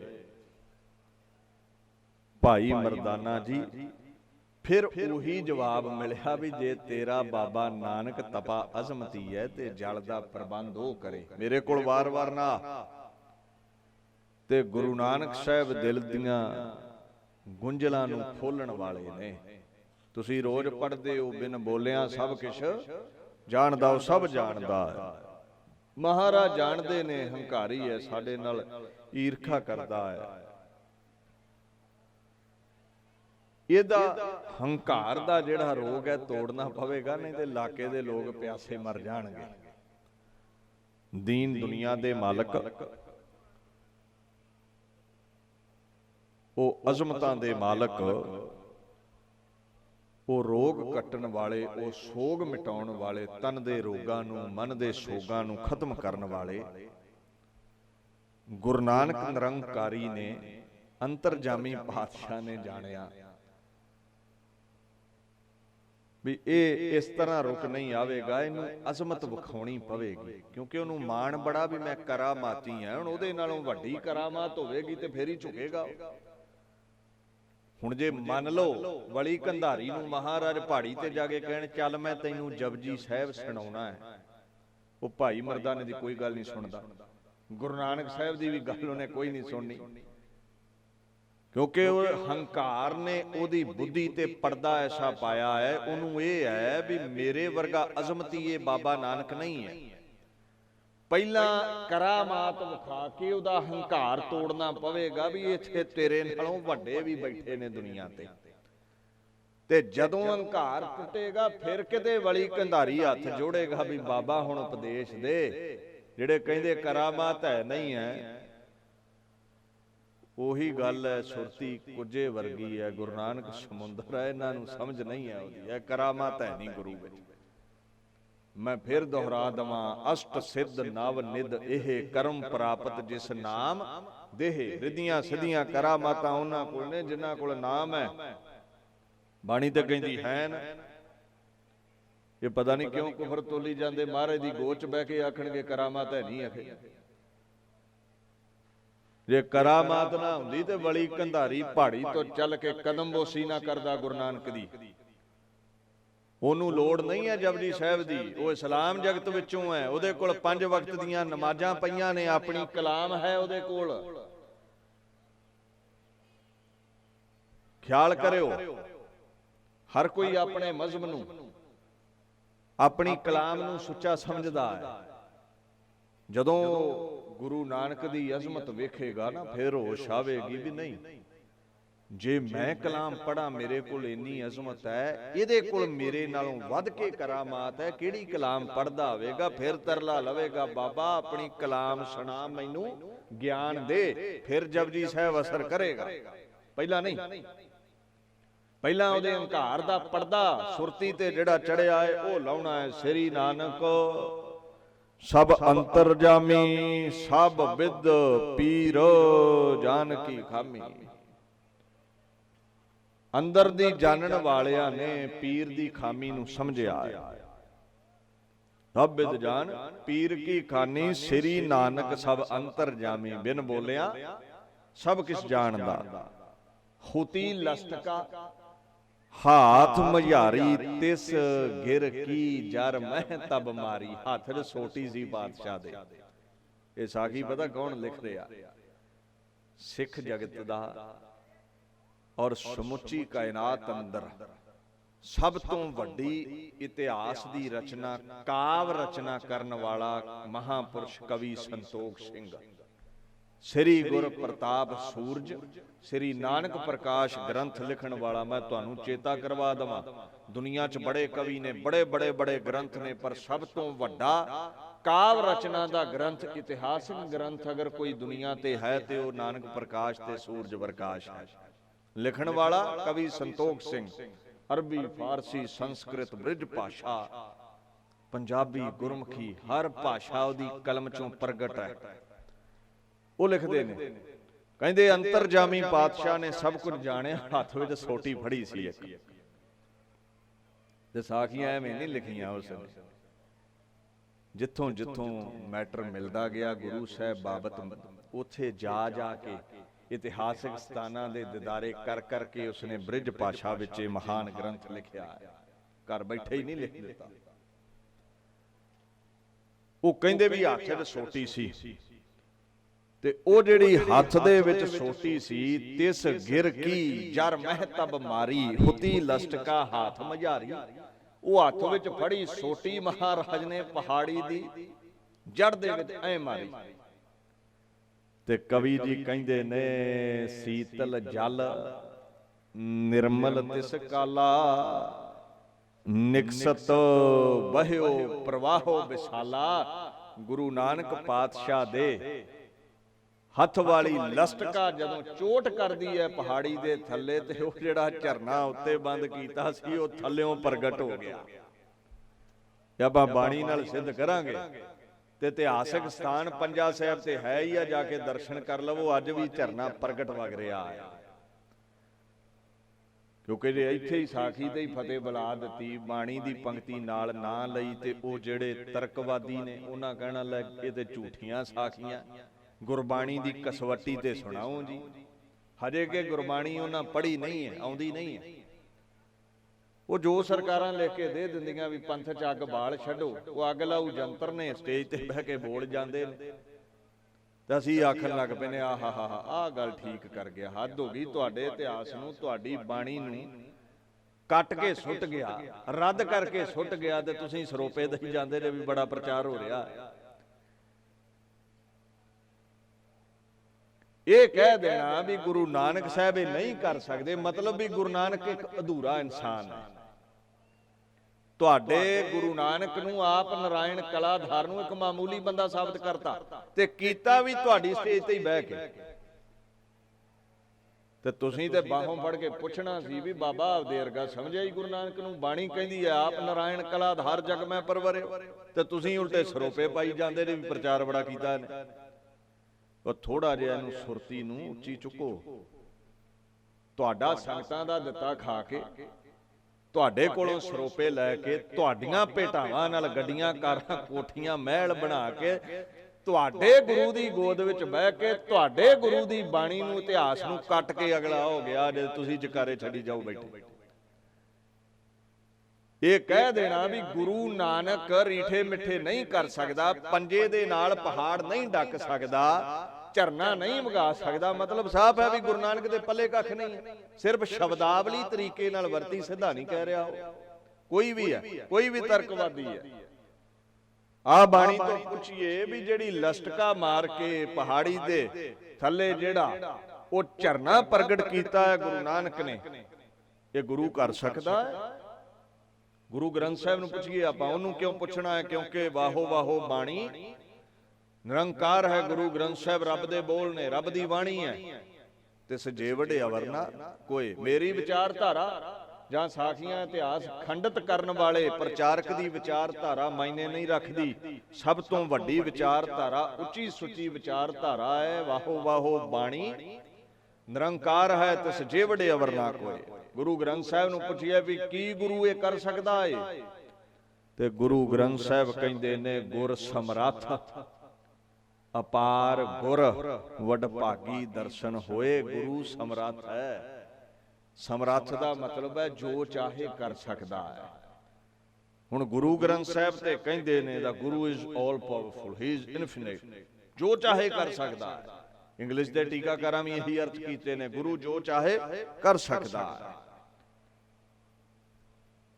ਤੇ ਫਿਰ ਸਾਡੀ ਸਟੇਜ ਤੇ ਬਹਿ ਕੇ ਕੋਈ ਆਖੇ ਵੀ ਗੁਰੂ ਝਰਨਾ ਨਹੀਂ ਵਗਾ ਸਕਦਾ, ਇਹ ਕ੍ਰਿਤ ਘਣਤਾ ਨਹੀਂ ਤੇ ਹੋਰ ਕੀ ਆਖੋਗੇ ਇਹਨੂੰ?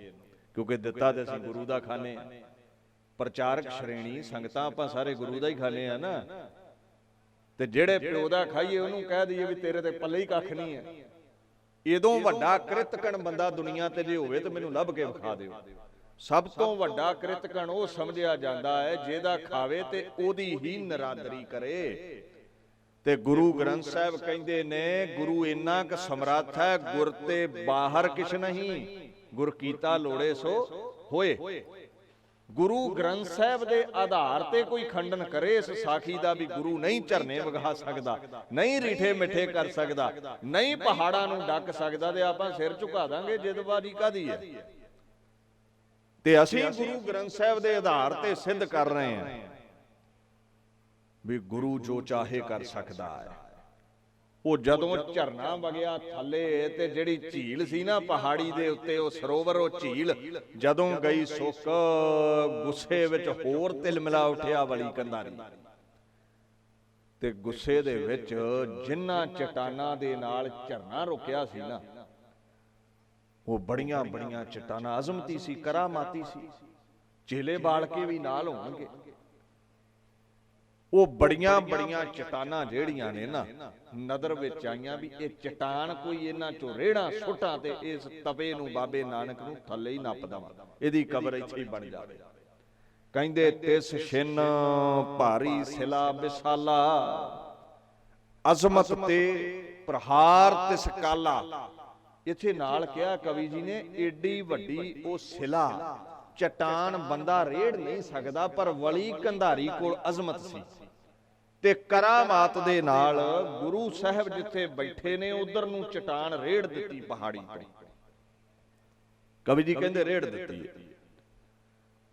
ਤੇ ਗੁਰੂ ਨਾਨਕ ਸਾਹਿਬ ਮੁਸਕਰਾਏ ਨੇ ਵੀ ਜੇ ਚਟਾਨ ਆ ਕੇ ਟਕਰਾ ਗਈ, ਆ ਜਿਹੜੀ ਸੰਗਤ ਬੈਠੀ ਹੈ, ਗੁਰੂ ਨਾਨਕ ਨੂੰ ਤੇ ਕਿਸੇ ਦਾ ਡਰ ਨਹੀਂ। ਇਹ ਜਿਹੜੀ ਸੰਗਤ ਬੈਠੀ ਹੈ, ਜਿਹੜੇ ਲੋਕ ਬੈਠੇ ਨੇ, ਇਹ ਨਗਰ ਨਿਵਾਸੀ ਜਿਹੜੇ ਨੇ, ਇਹਨਾਂ ਦਾ ਤੇ ਖੁਰਾ ਖੋਜ ਮਿਟ ਜਾਵੇਗਾ। ਤੇ ਗੁਰੂ ਨਾਨਕ ਦੇ ਹੁਕਮ 'ਚ ਸਭ ਕੁਝ ਹੈ। ਆਪਣਾ ਪਵਿੱਤਰ ਹਸਤ ਕਮਲ ਉਭਾਰਿਆ ਤੇ ਕਵੀ ਜੀ ਕਹਿੰਦੇ ਨੇ, ਸ੍ਰੀ ਗੁਰ ਨੇ ਤਬ ਹਾਥ ਪਸਾਰਾ, ਤਿਸ ਆਵਤ ਕੇ ਕੀਨ ਅਗਾਰਾ, ਹਾਥ ਬਜਰ ਸਮ ਧਸਿਓ ਮਝਾਰੀ। ਹਾਥ ਬਜਰ ਸਮ ਧਸਿਓ ਮਝਾਰੀ, ਰਹੀ ਅਟਕ ਲੱਖ ਵਲੀ ਕੰਧਾਰੀ। ਉਹ ਜਿਹੜੀ ਵੱਡੀ ਚਟਾਨ ਪਹਾੜੀ ਤੋਂ ਰੇੜੀ ਸੀ, ਜਿਹੜੀ ਹਜ਼ਾਰਾਂ ਦਾ ਖੁਰਾ ਖੋਜ ਮਿਟਾ ਸਕਦੀ ਸੀ, ਬਲੀਆ ਮੇਟ ਕਰ ਸਕਦੀ ਸੀ, ਗੁਰੂ ਨਾਨਕ ਦਾ ਪਾਕ ਹਸਤ ਕਮਲ ਉੱਭਰਿਆ ਤੇ ਵਲੀ ਕੰਧਾਰੀ ਕੀ ਵੇਂਦਾ ਏ, ਉਸ ਚਟਾਨ ਦੇ ਵਿੱਚ ਹੱਥ ਇਉਂ ਧਸ ਗਿਆ ਗੁਰੂ ਨਾਨਕ ਸਾਹਿਬ ਦਾ ਜਿਵੇਂ ਮੱਖਣ 'ਚ ਛੁਰੀ ਧਸ ਜਾਂਦੀ ਹੈ।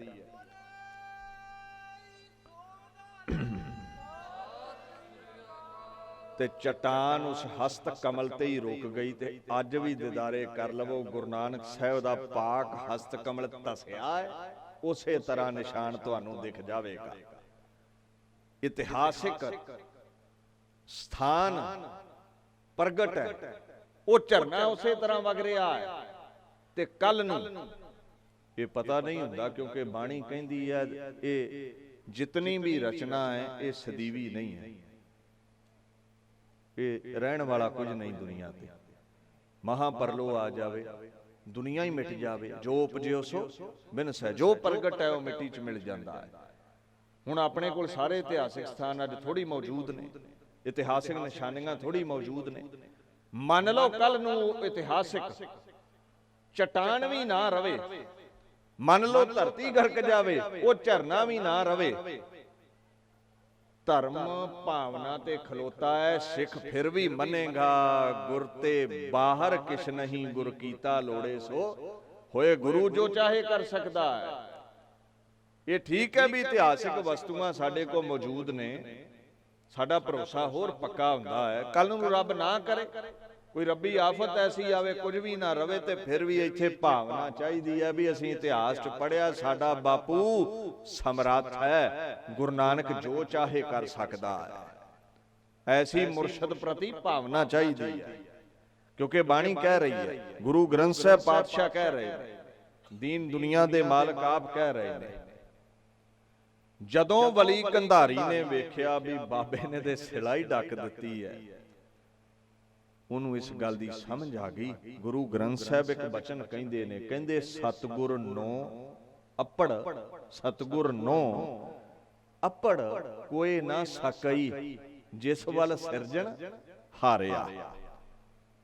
ਗੁਰੂ ਵੱਲ ਪਰਮੇਸ਼ਰ ਹੈ, ਗੁਰੂ ਤੇ ਪਰਮੇਸ਼ਰ ਇੱਕ ਨੇ। ਜਿੱਥੋਂ ਤੱਕ ਉਹ ਪਹੁੰਚ ਸਕਦਾ ਹੈ, ਗੁਰੂ ਤੱਕ ਕੋਈ ਪਹੁੰਚ ਨਹੀਂ ਸਕਦਾ। ਉਹਦੀ ਕਰਾਮਾਤ ਐਸੀ ਹੈ। ਬਾਣੀ ਕਹਿੰਦੀ ਹੈ, ਗੁਰ ਕਰਤਾ ਗੁਰ ਕਰਨਾ ਜੋਗ, ਗੁਰ ਪਰਮੇਸ਼ਰ ਹੈ ਭਿਯੋਗ। ਗੁਰੂ ਚਟਾਨਾ ਛੱਡ ਕੇ ਇਹ ਖੰਡਾਂ ਬ੍ਰਹਮੰਡਾਂ ਨੂੰ, ਇਸ ਅਸਮਾਨ ਨੂੰ ਬਿਨਾਂ ਥੰਮਾਂ ਤੋਂ ਡੱਕ ਕੇ ਖਲੋਤਾ ਹੈ। ਗੁਰੂ ਹੀ ਤੇ ਪਰਮੇਸ਼ਰ ਹੈ, ਗੁਰੂ ਹੀ ਤੇ ਪਰਮੇਸ਼ਰ। ਇੱਥੇ ਕਿਹੜੇ ਪਿੱਲਰ ਕੱਢੇ ਨੇ ਵੀ ਅਸਮਾਨ ਢੱਕਿਆ ਹੋਇਆ ਹੈ। ਤੁਸੀਂ ਬੱਦਲ ਫੜਦਾ ਵੇਖਿਆ ਹੋਵੇਗਾ, ਨਹੀਂ ਤਾਂ ਸੋਸ਼ਲ ਮੀਡੀਆ ਤੇ YouTube ਤੇ ਵੇਖ ਲਿਓ, ਜਦੋਂ ਬੱਦਲ ਫੜਦਾ ਹੈ, ਡਿੱਗਦਾ ਹੈ, ਐਸੇ ਫਲੱਡਸ ਆਉਂਦੇ ਨੇ, ਐਸੀ ਭਰਪਾਰ ਪਾਣੀ ਦੀ ਹੁੰਦੀ ਹੈ, ਗਤੀ ਪਾਣੀ ਦੀ ਹੁੰਦੀ ਹੈ। ਆ ਹਿਮਕੁੰਡ ਸਾਹਿਬ ਪਿੱਛੇ ਜੇ YouTube ਤੇ ਵੀ ਵੀਡੀਓ ਹੋਵੇਗੀ, ਜਦੋਂ ਬੱਦਲ ਫਟਿਆ ਹੈ, ਹਜ਼ਾਰਾਂ ਹੀ ਗੱਡੀਆਂ ਰੁੜ ਗਈਆਂ। ਇੰਨਾ ਭਾਰਾ ਹੈ, ਇੰਨਾ ਪਾਣੀ ਹੈ ਉਹਦੇ ਵਿੱਚ, ਤੇ ਬਿਨਾਂ ਥੰਮਾਂ ਤੋਂ ਢੱਕਿਆ ਹੋਇਆ ਉਸਨੇ ਸਾਰਾ ਅਸਮਾਨ। ਜਦੋਂ ਡਿੱਗਦਾ ਹੈ, ਕੋਈ ਛੋਟਾ ਮੋਟਾ ਟੁਕੜਾ ਤਬਾਹੀ ਮਚਾ ਦਿੰਦਾ ਹੈ। ਤੇ ਜਿਹੜਾ ਕੁੱਲ ਕਾਇਨਾਤ ਨੂੰ ਨਿਰਗੁਣ ਸਰੂਪ ਵਿੱਚ ਬਿਨਾਂ ਥੰਮਾਂ ਤੋਂ ਇਹ ਦੁਨੀਆ ਖਿਲਾਰ ਕੇ ਬੈਠਾ ਹੈ, ਉਹਦੇ ਲਈ ਇਹ ਛੋਟੀਆਂ ਮੋਟੀਆਂ ਚਟਾਨਾਂ ਸਰਗੁਣ ਰੂਪ ਚ ਆ ਕੇ ਡੱਕਣੀਆਂ ਮਾਮੂਲੀ ਜਿਹਾ ਹੀ ਕੰਮ ਹੈ। ਨਿਰਗੁਣ ਆਪ, ਸਰਗੁਣ ਭੀ ਉਹੀ। ਗੁਰੂ ਨਾਨਕ ਹੀ ਨਿਰਗੁਣ ਤੌਰ ਤੇ ਰੱਬ ਹੈ ਤੇ ਸਰਗੁਣ ਤੌਰ ਤੇ ਗੁਰੂ ਨਾਨਕ ਹੈ। ਮਹਾਰਾਜ ਕਹਿੰਦੇ ਨੇ, ਗੁਰ ਪਰਮੇਸ਼ਰ ਹੈ ਭੀ ਹੋਗ, ਗੁਰ ਕਰਤਾ ਗੁਰ ਕਰਨੇ ਜੋਗ। ਗੁਰੂ ਜੋ ਚਾਹੇ ਕਰ ਸਕਦਾ ਹੈ। ਗੁਰੂ ਇਜ਼ ਦਾ ਟ੍ਰਾਂਸੈਂਡੈਂਟ ਲਾਰਡ, ਗੁਰੂ ਜੋ ਚਾਹੇ ਕਰ ਸਕਦਾ। Guru is the creator, Guru is the doer, Guru can do everything. ਬਾਣੀ ਕਹਿੰਦੀ ਜੋ ਚਾਹੇ ਕਰ ਸਕਦਾ ਹੈ। ਤੇ ਇਹਨਾਂ ਕਿੱਥੇ ਪੜ ਲਿਆ ਬਾਣੀ ਚ ਵੀ ਗੁਰੂ ਪੱਥਰ ਨਹੀਂ ਰੋਕ ਸਕਦਾ, ਝਰਨਾ ਨਹੀਂ ਵਗਾ ਸਕਦਾ। ਵਾਦ ਵਾਈ ਹੈ ਜਿੰਨਾ ਮਰਜ਼ੀ ਬੋਲੀ ਜਾਓ ਸਪੀਕਰ ਅੱਗੇ। ਨਾ ਕੋਈ ਬਾਣੀ ਦਾ ਗਿਆਨ, ਨਾ ਕੋਈ ਇਤਿਹਾਸ ਦਾ ਗਿਆਨ, ਨਾ ਕਿਸੇ ਭਾਸ਼ਾ ਦਾ ਗਿਆਨ। ਤੋਤੇ ਵਾਂਗੂ ਰਟਿਆ ਰਟਾਇਆ ਜੋ ਲਿਖ ਕੇ ਦਿੰਦੇ ਉਹ ਬੋਲ ਦੇਣਾ, ਤੇ ਭਾਵੇਂ ਆਪਣੇ ਪੰਥ ਦੇ ਹੀ ਉਲਟ ਬੋਲੀ ਜਾਈਏ ਅਸੀਂ। ਸੋ ਥੋੜਾ ਜਿਹਾ ਜ਼ਿਹਨ ਨੂੰ ਖੋਲੋ। ਗੁਰੂ ਨਾਨਕ ਅਜ਼ਮਤੀ ਹੈ। ਭਾਈ ਗੁਰਦਾਸ ਨੇ ਸਾਫ਼ ਕਿਹਾ, ਜਗ ਅੰਦਰ ਕੁਦਰਤ ਵਰਤਾਈ, ਉਹਨੇ ਅਜ਼ਮਤ ਵਿਖਾਈ ਹੈ ਦੁਨੀਆ ਅੰਦਰ। ਜਦੋਂ ਵੇਖਿਆ ਵਲੀ ਕੰਧਾਰੀ ਨੇ ਵੀ ਇਹਨੇ ਤੇ ਚਟਾਨ ਰੋਕ ਦਿੱਤੀ ਹੈ, ਤੇ ਕਵੀ ਸੰਤੋਖ ਸਿੰਘ ਕਹਿੰਦੇ ਦੌੜਿਆ ਪਹਾੜੀ ਤੋਂ ਤੇ ਜਾਣਿਆ ਵੀ ਮੇਰੇ ਨਾਲੋਂ ਵੱਡਾ ਅਜ਼ਮਤੀ ਹੈ, ਕੋਈ ਖੁਦਾ ਦਾ ਰੂਪ ਹੈ, ਤੇ ਦੌੜ ਕੇ ਗੁਰੂ ਨਾਨਕ ਸਾਹਿਬ ਦੇ ਚਰਨਾਂ ਵਿੱਚ ਡਿੱਗਿਆ। ਹੇ ਪ੍ਰਭ ਖਤਾ ਬਖਸ਼ਿਓ ਮੋਹੀ, ਨਹੀਂ ਮਹਾਤਮ ਜਾਣਿਓ ਤੋਹੀ। ਮੇਰੀ ਖਤਾ ਬਖਸ਼ ਲਵੋ। ਹੈ ਖੁਦਾ ਦੇ ਸਰੂਪ ਗੁਰੂ ਨਾਨਕ ਤਪਾ ਜੀ, ਮੈਂ ਤੁਹਾਡੇ ਮਹਾਤਮ ਨੂੰ, ਮਹਿਮਾ ਨੂੰ ਜਾਣ ਨਹੀਂ ਸਕਿਆ। ਚਰਨਾਂ ਚ ਆਇਆ, ਮੰਗ ਕੀ ਰੱਖੀ ਹੋਏ ਪਰਲੋਕ ਸਹਾਏ ਬਸ਼ੇਸ਼ਾ। ਅਸਮੋ ਕਹੋ ਕੀਜੈ ਉਪਦੇਸ਼ਾ। ਮੌਤ ਤੋਂ ਡਰ ਲੱਗਦਾ ਹੈ, ਕਿਰਪਾ ਕਰੋ ਕੋਈ ਐਸਾ ਉਪਦੇਸ਼ ਦਿਓ। ਐ ਗੁਰੂ ਨਾਨਕ ਉਪਦੇਸ਼ ਦਿਓ ਮੈਨੂੰ ਕੋਈ ਐਸਾ, ਮੇਰਾ ਪਰਲੋਕ ਸੌਰ ਜਾਵੇ, ਮੇਰਾ ਲੋਕ ਸੌਰ ਜਾਵੇ, ਮੈਨੂੰ ਮੌਤ ਦਾ ਭੈ ਨਾ ਰਵੇ। ਗੁਰੂ ਨਾਨਕ ਸਾਹਿਬ ਕਹਿੰਦੇ, ਵਲੀ ਕੰਧਾਰੀ ਰੱਬ ਦਾ ਨਾਮ ਲੈ ਕੇ ਅਜ਼ਮਤਾਂ ਲੈ ਲਈਆਂ, ਪਰ ਅਜ਼ਮਤਾਂ ਕਰਾਮਾਤਾਂ ਦੇ ਵਿੱਚ ਹੀ ਡੱਕੇ ਡੋਲੇ ਖਾਈ ਜਾਣਾ ਹੈ। ਗਾਂ ਵੀ ਲੰਘ, ਉਹ ਰੱਬ ਅੱਗੇ ਹੈ, ਉਹਦਾ ਨਾਮ ਜਪ। ਛੱਡ ਇਹਨਾਂ ਰਿੱਧੀਆਂ ਸਿੱਧੀਆਂ ਦਾ ਲਾਲਚ, ਛੱਡ ਇਹਨਾਂ ਰਿੱਧੀਆਂ ਸਿੱਧੀਆਂ ਨਾਲ ਲੋਕਾਂ ਨੂੰ ਡਰਾਉਣਾ। ਉਸ ਪਰਮਾਤਮਾ ਦਾ ਨਾਮ ਜਪ, ਤੇਰਾ ਲੋਕ ਪਰਲੋਕ ਸੌਰ ਜਾਵੇਗਾ। ਪਰ ਮੁਸ਼ਕਲ ਇਹ ਹੈ, ਅੱਜ ਦੇ ਹਾਲਾਤ ਐਸੇ ਨੇ, ਤੇਰੇ ਕੋਲ ਹੰਕਾਰ ਦਾ ਬਾਲਣ ਬੜਾ ਇਕੱਠਾ ਹੋਇਆ ਹੈ, ਤੇ ਹੰਕਾਰ ਦੇ ਬਾਲਣ ਦਾ ਖੁਰਾ ਖੋਜ ਮਿਟਾਉਣ ਦੇ ਲਈ ਪ੍ਰਭੂ ਦੇ ਨਾਮ ਦੀ ਅਗਨੀ ਲਾਉਣੀ ਪੈਂਦੀ ਹੈ। ਕਹਿੰਦੇ ਨਾਮ ਜਪਿਆ ਕਰ, ਹਰਦਮ ਯਾਦ ਖੁਦਾਏ ਕਰੀਜੈ। ਮਾਨੁਖ ਤਨ ਸਫਲੋ ਕਰ ਲੀਜੈ। ਖੁਦਾ ਨੂੰ ਯਾਦ ਕਰੇ ਮਨੁੱਖਾ, ਜਾਮਾ ਤੇਰਾ ਸਫਲਾ ਹੋ ਜਾਵੇਗਾ, ਮੌਤ ਦਾ ਭੈ ਕਟਿਆ ਜਾਵੇਗਾ। ਗੁਰੂ ਪਾਤਸ਼ਾਹ ਐਸੀ ਸਹਾਇਤਾ ਕਰਨ ਵਾਲੇ ਨੇ, ਦੀਨ ਦੁਨੀਆ ਦੇ ਮਾਲਕ ਸਹਾਇਤਾ ਕਰਨ ਵਾਲੇ ਨੇ। ਐਸੇ ਕੁੱਲ ਕਾਇਨਾਤ ਦੇ ਮਾਲਕ ਗੁਰੂ ਨਾਨਕ ਸਾਹਿਬ ਵਲੀ ਕੰਧਾਰੀ ਅਜ਼ਮਤ ਵੇਖ ਕੇ ਚਰਨੀ ਡਿੱਗ ਪਿਆ। ਤੇ ਅਸੀਂ ਚਰਨੀ ਡਿੱਗ ਕੇ ਕੀ ਕਹਿਣਾ ਹੈ? ਗੁਰ ਮੋਹਿਤ ਤਾਰੇ ਭਵ ਪਾਰ, ਗੁਰ ਸੇਵਾ ਜਮ ਤੇ ਛੁਟਕਾਰ। ਗੁਰੂ ਜਹਾਜ਼ ਹੈ ਜਿਹੜਾ ਦੁੱਖਾਂ ਦੇ ਸਾਗਰ ਤੋਂ ਪਾਰ ਲਿਜਾਂਦਾ ਹੈ, 84 ਦੇ ਗੇੜ ਤੋਂ ਪਾਰ ਲਿਜਾਂਦਾ ਹੈ। ਗੁਰੂ ਨਾਨਕ ਦੀ ਸੇਵਾ ਕਰਨ ਵਾਲਿਆਂ ਨੂੰ ਜਮਾ ਦਾ ਮੌਤ ਦਾ ਡਰ ਨਹੀਂ ਰਹਿੰਦਾ। He will be released, he will be released from the messenger of death। ਉਹ ਮੌਤ ਤੋਂ ਵੀ ਨਜ਼ਾਕਤ ਪਾ ਲਵੇਗਾ ਜਿਹੜਾ ਗੁਰੂ ਨਾਨਕ ਦੇ ਗੀਤ ਗਾਵੇਗਾ, ਉਸ ਨੂੰ ਮੌਤ ਦਾ ਭੈ ਨਹੀਂ ਰਹਿੰਦਾ। ਐਸੀ ਪਹੁੰਚ ਦੇ ਉਹ ਮਾਲਕ ਬਣ ਜਾਂਦੇ ਨੇ। ਖੈਰ, ਦੀਨ ਦੁਨੀਆ ਦੇ ਮਾਲਕ ਗੁਰੂ ਨਾਨਕ ਦੇ ਚਰਨਾਂ ਵਿੱਚ ਡਿੱਗਿਆ, ਤੇ ਫਿਰ ਇਹਨੂੰ ਬਾਣੀ ਨੇ ਕਿਹਾ ਹੈ, ਚਾਹੇ ਕੋਈ ਹਿੰਦੂ ਹੈ ਮੁਸਲਮਾਨ ਹੈ, ਪ੍ਰਗਟ ਭਈ ਸਗਲੇ ਜੁਗ ਅੰਤਰ। ਗੁਰੂ ਨਾਨਕ ਕੀ ਵਡਿਆਈ, ਚਾਹੇ ਉਹ ਹਿੰਦੂ ਹੈ ਮੁਸਲਮਾਨ ਹੈ, ਗੁਰੂ ਨਾਨਕ ਦੇ ਅੱਗੇ ਹਰ ਕੋਈ ਝੁਕਦਾ ਹੈ। ਦੀਨ ਦੁਨੀਆ ਦੇ ਮਾਲਕ 1526 ਬਿਕਰਮੀ ਸੰਮਤ ਨੂੰ ਰਾਏ ਭੋਏ ਦੀ ਤਲਵੰਡੀ ਕੱਤਕ ਦੇ ਮਹੀਨੇ ਪ੍ਰਗਟ ਹੋਏ। ਮਾਤਾ ਤ੍ਰਿਪਤਾ ਜੀ ਦੇ ਹਿਰਦੇ 'ਚ ਪ੍ਰਕਾਸ਼ ਧਾਰਿਆ। ਬਾਬਾ ਮਹਿਤਾ ਕਾਲੂ ਜੀ ਦੀ ਗੋਦ ਵਿੱਚ ਖੇਡੇ, ਔਰ 550 ਸਾਲਾ ਸ਼ਤਾਬਦੀ ਸਮਾਗਮ ਇਸ ਸਾਲ ਸਮੁੱਚੀ ਲੋਕਾਈ ਅੰਦਰ, ਕੋਈ ਸਿੱਖ ਹੈ, ਕੋਈ ਹਿੰਦੂ ਹੈ, ਮੁਸਲਮਾਨ ਹੈ, ਸਾਰੇ ਹੀ ਮਨਾ ਰਹੇ ਨੇ। ਕਿਉਂ ਮਨਾ ਰਹੇ ਨੇ? ਇੱਕੋ ਇੱਕ ਰਹਿਬਰ ਹੈ ਦੁਨੀਆ ਦਾ, ਜ਼ਾਹਰ ਪੀਰ ਜਗਤ ਗੁਰ ਬਾਬਾ।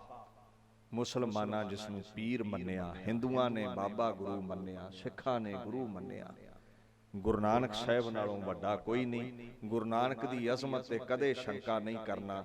ਜਿਹੜਾ ਗੁਰੂ ਨਾਨਕ ਨੂੰ ਸੁਣੇਗਾ, ਦਿਦਾਰੇ ਕਰੇਗਾ, ਉਹਦੇ ਗੀਤ ਗਾਵੇਗਾ। ਗੁਰੂ ਨਾਨਕ ਜਿਨ ਸੁਣਿਆ ਪੇਖਿਆ ਸੇ ਫਿਰ ਗਰਬਾਸ ਨਾ ਪਰਿਆ ਰੇ। ਗੁਰੂ ਨਾਨਕ ਸਾਹਿਬ ਸੱਚੇ ਪਾਤਸ਼ਾਹ, ਜਿਹੜਾ ਉਹਨਾਂ ਦੀ ਸੇਵਾ ਕਰੇਗਾ ਨਜ਼ਾਕਤ ਹਾਸਲ ਕਰੇਗਾ। ਅੱਜ ਕਿੱਥੇ ਨੇ? ਪੋਥੀ ਪਰਮੇਸ਼ਰ ਕਾ ਥਾਨ, ਅੱਜ ਸ਼ਬਦ ਸਰੂਪ ਨੇ। ਨਿਰਗੁਣ ਤੌਰ ਤੇ ਹਰ ਜ਼ਰੇ ਵਿੱਚ ਨੇ। ਸਰਗੁਣ ਸਰੂਪ ਉਹਨਾਂ ਗੁਰੂ ਗੋਬਿੰਦ ਸਿੰਘ ਦਾ 10 ਜਾਮੇ ਬਦਲੇ, ਤੇ ਅੱਜ ਸ਼ਬਦ ਸਰੂਪ ਨੇ। ਪੋਥੀ ਪਰਮੇਸ਼ਰ ਕਾ ਥਾਨ, ਵਾਹੋ ਵਾਹੋ ਬਾਣੀ ਨਿਰੰਕਾਰ। ਸਭ ਸਿੱਖਨ ਕੋ ਹੁਕਮ ਹੈ ਗੁਰੂ ਮਾਨਿਓ ਗ੍ਰੰਥ। ਤੇ ਕੱਲ ਨੂੰ ਅੰਮ੍ਰਿਤ ਸੰਚਾਰ ਵੀ ਹੋਣਾ ਹੈ। ਖੰਡੇ ਬਾਟੇ ਦਾ ਅੰਮ੍ਰਿਤ ਵਰਸਣਾ ਹੈ। ਜਿਹੜੇ ਅਭਿਲਾਖੀ ਨੇ, ਜਿਨ੍ਹਾਂ ਦੇ ਮਨ ਅੰਦਰ ਇੱਛਾ ਹੈ, ਉਹ ਗੁਰੂ ਪਾਤਸ਼ਾਹ ਦਾ ਇਹ ਅੰਮ੍ਰਿਤ ਛਕੋ। ਦਾਸ ਕਈ ਵਾਰ ਇਹ ਜ਼ਿਕਰ ਕਰਦਾ ਹੁੰਦਾ, ਇਹ ਅੰਮ੍ਰਿਤ, ਇਹ ਆਬੇ ਹਯਾਤ, ਇਹਦਾ ਮਹਾਤਮ ਬੜਾ ਉੱਚਾ ਹੈ। ਸੁਰ ਨਰ ਮੁੰਜਨ ਅੰਮ੍ਰਿਤ ਖੋਜਦੇ, ਸੋ ਅੰਮ੍ਰਿਤ ਗੁਰ ਤੇ ਪਾਇਆ। ਅਬਿਲਾਖੀ ਹੀ ਛਕਣ, ਧੱਕੋ ਜ਼ੋਰੀ ਨਹੀਂ ਕਿਸੇ ਨੂੰ ਛਕਾਉਣਾ ਚਾਹੀਦਾ। ਦੇਵਤੇ ਤੇ ਤੜਪਦੇ ਫਿਰਦੇ ਨੇ, ਆਏ ਗੁਰੂ ਨਾਨਕ ਗੁਰੂ ਗੋਬਿੰਦ ਸਿੰਘ, ਫਿਰ ਧਿਆਨ ਦਿਓ, ਸੁਰ ਨਰ ਮੁੰਜਨ ਅੰਮ੍ਰਿਤ ਖੋਜਦੇ, ਸੋ ਅੰਮ੍ਰਿਤ ਗੁਰ ਤੇ ਪਾਇਆ। ਤਰਲੇ ਲੈਂਦੇ ਨੇ ਅੰਮ੍ਰਿਤ ਬਖਸ਼, ਖੰਡੇ ਦੀ ਪੌਲ ਬਖਸ਼, ਨਾਮ ਦਾ ਅੰਮ੍ਰਿਤ ਬਖਸ਼। ਏਡਾ ਮਹਾਤਮ ਹੈ ਅੰਮ੍ਰਿਤ ਦਾ। ਤੇ ਮੈਂ ਪ੍ਰਬੰਧਕਾਂ ਨੂੰ ਬੇਨਤੀ ਕਰਦਾ ਹੁੰਦਾ ਵੀ ਤੁਸੀਂ ਇਹੀ ਕਿਹਾ ਕਰੋ ਜੀ, ਅਬਿਲਾਖੀ ਕਥਾ ਕੀਰਤਨ ਸੁਣ ਕੇ ਜਿਨ੍ਹਾਂ ਦੇ ਅੰਦਰ ਇੱਛਾ ਪੈਦਾ ਹੋਈ ਹੈ ਵੀ ਅੰਮ੍ਰਿਤ ਦੀ ਮਹਿਮਾ, ਅੰਮ੍ਰਿਤ ਦੀ ਬਰਕਤ, ਅੰਮ੍ਰਿਤ ਦੀ ਅਜ਼ਮਤ, ਜਿਨ੍ਹਾਂ ਨੇ ਖਾਲਸੇ ਦੇ ਇਤਿਹਾਸ ਅੰਦਰ ਵੇਖੀ ਹੈ, ਇਹ ਅੰਮ੍ਰਿਤ ਦਾ ਹੀ ਮਹਾਤਮ ਹੈ। 9-10 ਲੱਖ ਕੁਰਬਾਨੀ ਹੈ ਖਾਲਸੇ ਦੀ। ਇਹ ਕਹਿਣਾ ਪੈ ਗਿਆ ਸੀ ਖਾਨ ਬਹਾਦਰ ਨੂੰ, ਇਹਦੇ ਸਾਹਮਣੇ ਅਬਦਾਲੀ ਦੇ ਸਾਹਮਣੇ। ਉਹ ਕਹਿੰਦੇ ਯਾਰ ਮੈਂ ਸਾਰਾ ਭਾਰਤ ਵਰਸ਼ ਲੁੱਟ ਲਵਾਂ, ਕੋ ਸੁੱਟ ਲਵਾਂ, ਮੈਨੂੰ ਕੋਈ ਰੋਕਣ ਵਾਲਾ ਪੈਦਾ ਨਹੀਂ ਹੋਇਆ। ਮੁੱਠੀ ਭਰ ਪਤਾ ਨਹੀਂ ਕਿਹੜੇ ਜੰਗਲ ਚੋਂ ਆਉਂਦੇ ਨੇ, ਕਿੱਧਰ ਨੂੰ ਜਾਂਦੇ ਨੇ, ਮੈਨੂੰ ਹੀ ਲੁੱਟ ਕੇ ਤੁਰ ਜਾਂਦੇ ਨੇ, ਇਹਨਾਂ ਨੂੰ ਡਰ ਨਹੀਂ ਮੇਰਾ। ਤੇ ਖਾਨ ਬਹਾਦਰ ਕਹਿੰਦਾ ਇਹਨਾਂ ਆਬੇ ਹਯਾਤ ਛਕਿਆ ਹੈ ਮੁਰਸ਼ਦ ਗੁਰੂ ਗੋਬਿੰਦ ਸਿੰਘ ਦਾ, ਤੇਰਾ ਡਰ ਤੇ ਅਬਦਾਲੀ ਕੀ ਹੈ, ਤੇ ਮੌਤ ਤੋਂ ਵੀ ਨਹੀਂ ਡਰਦੇ।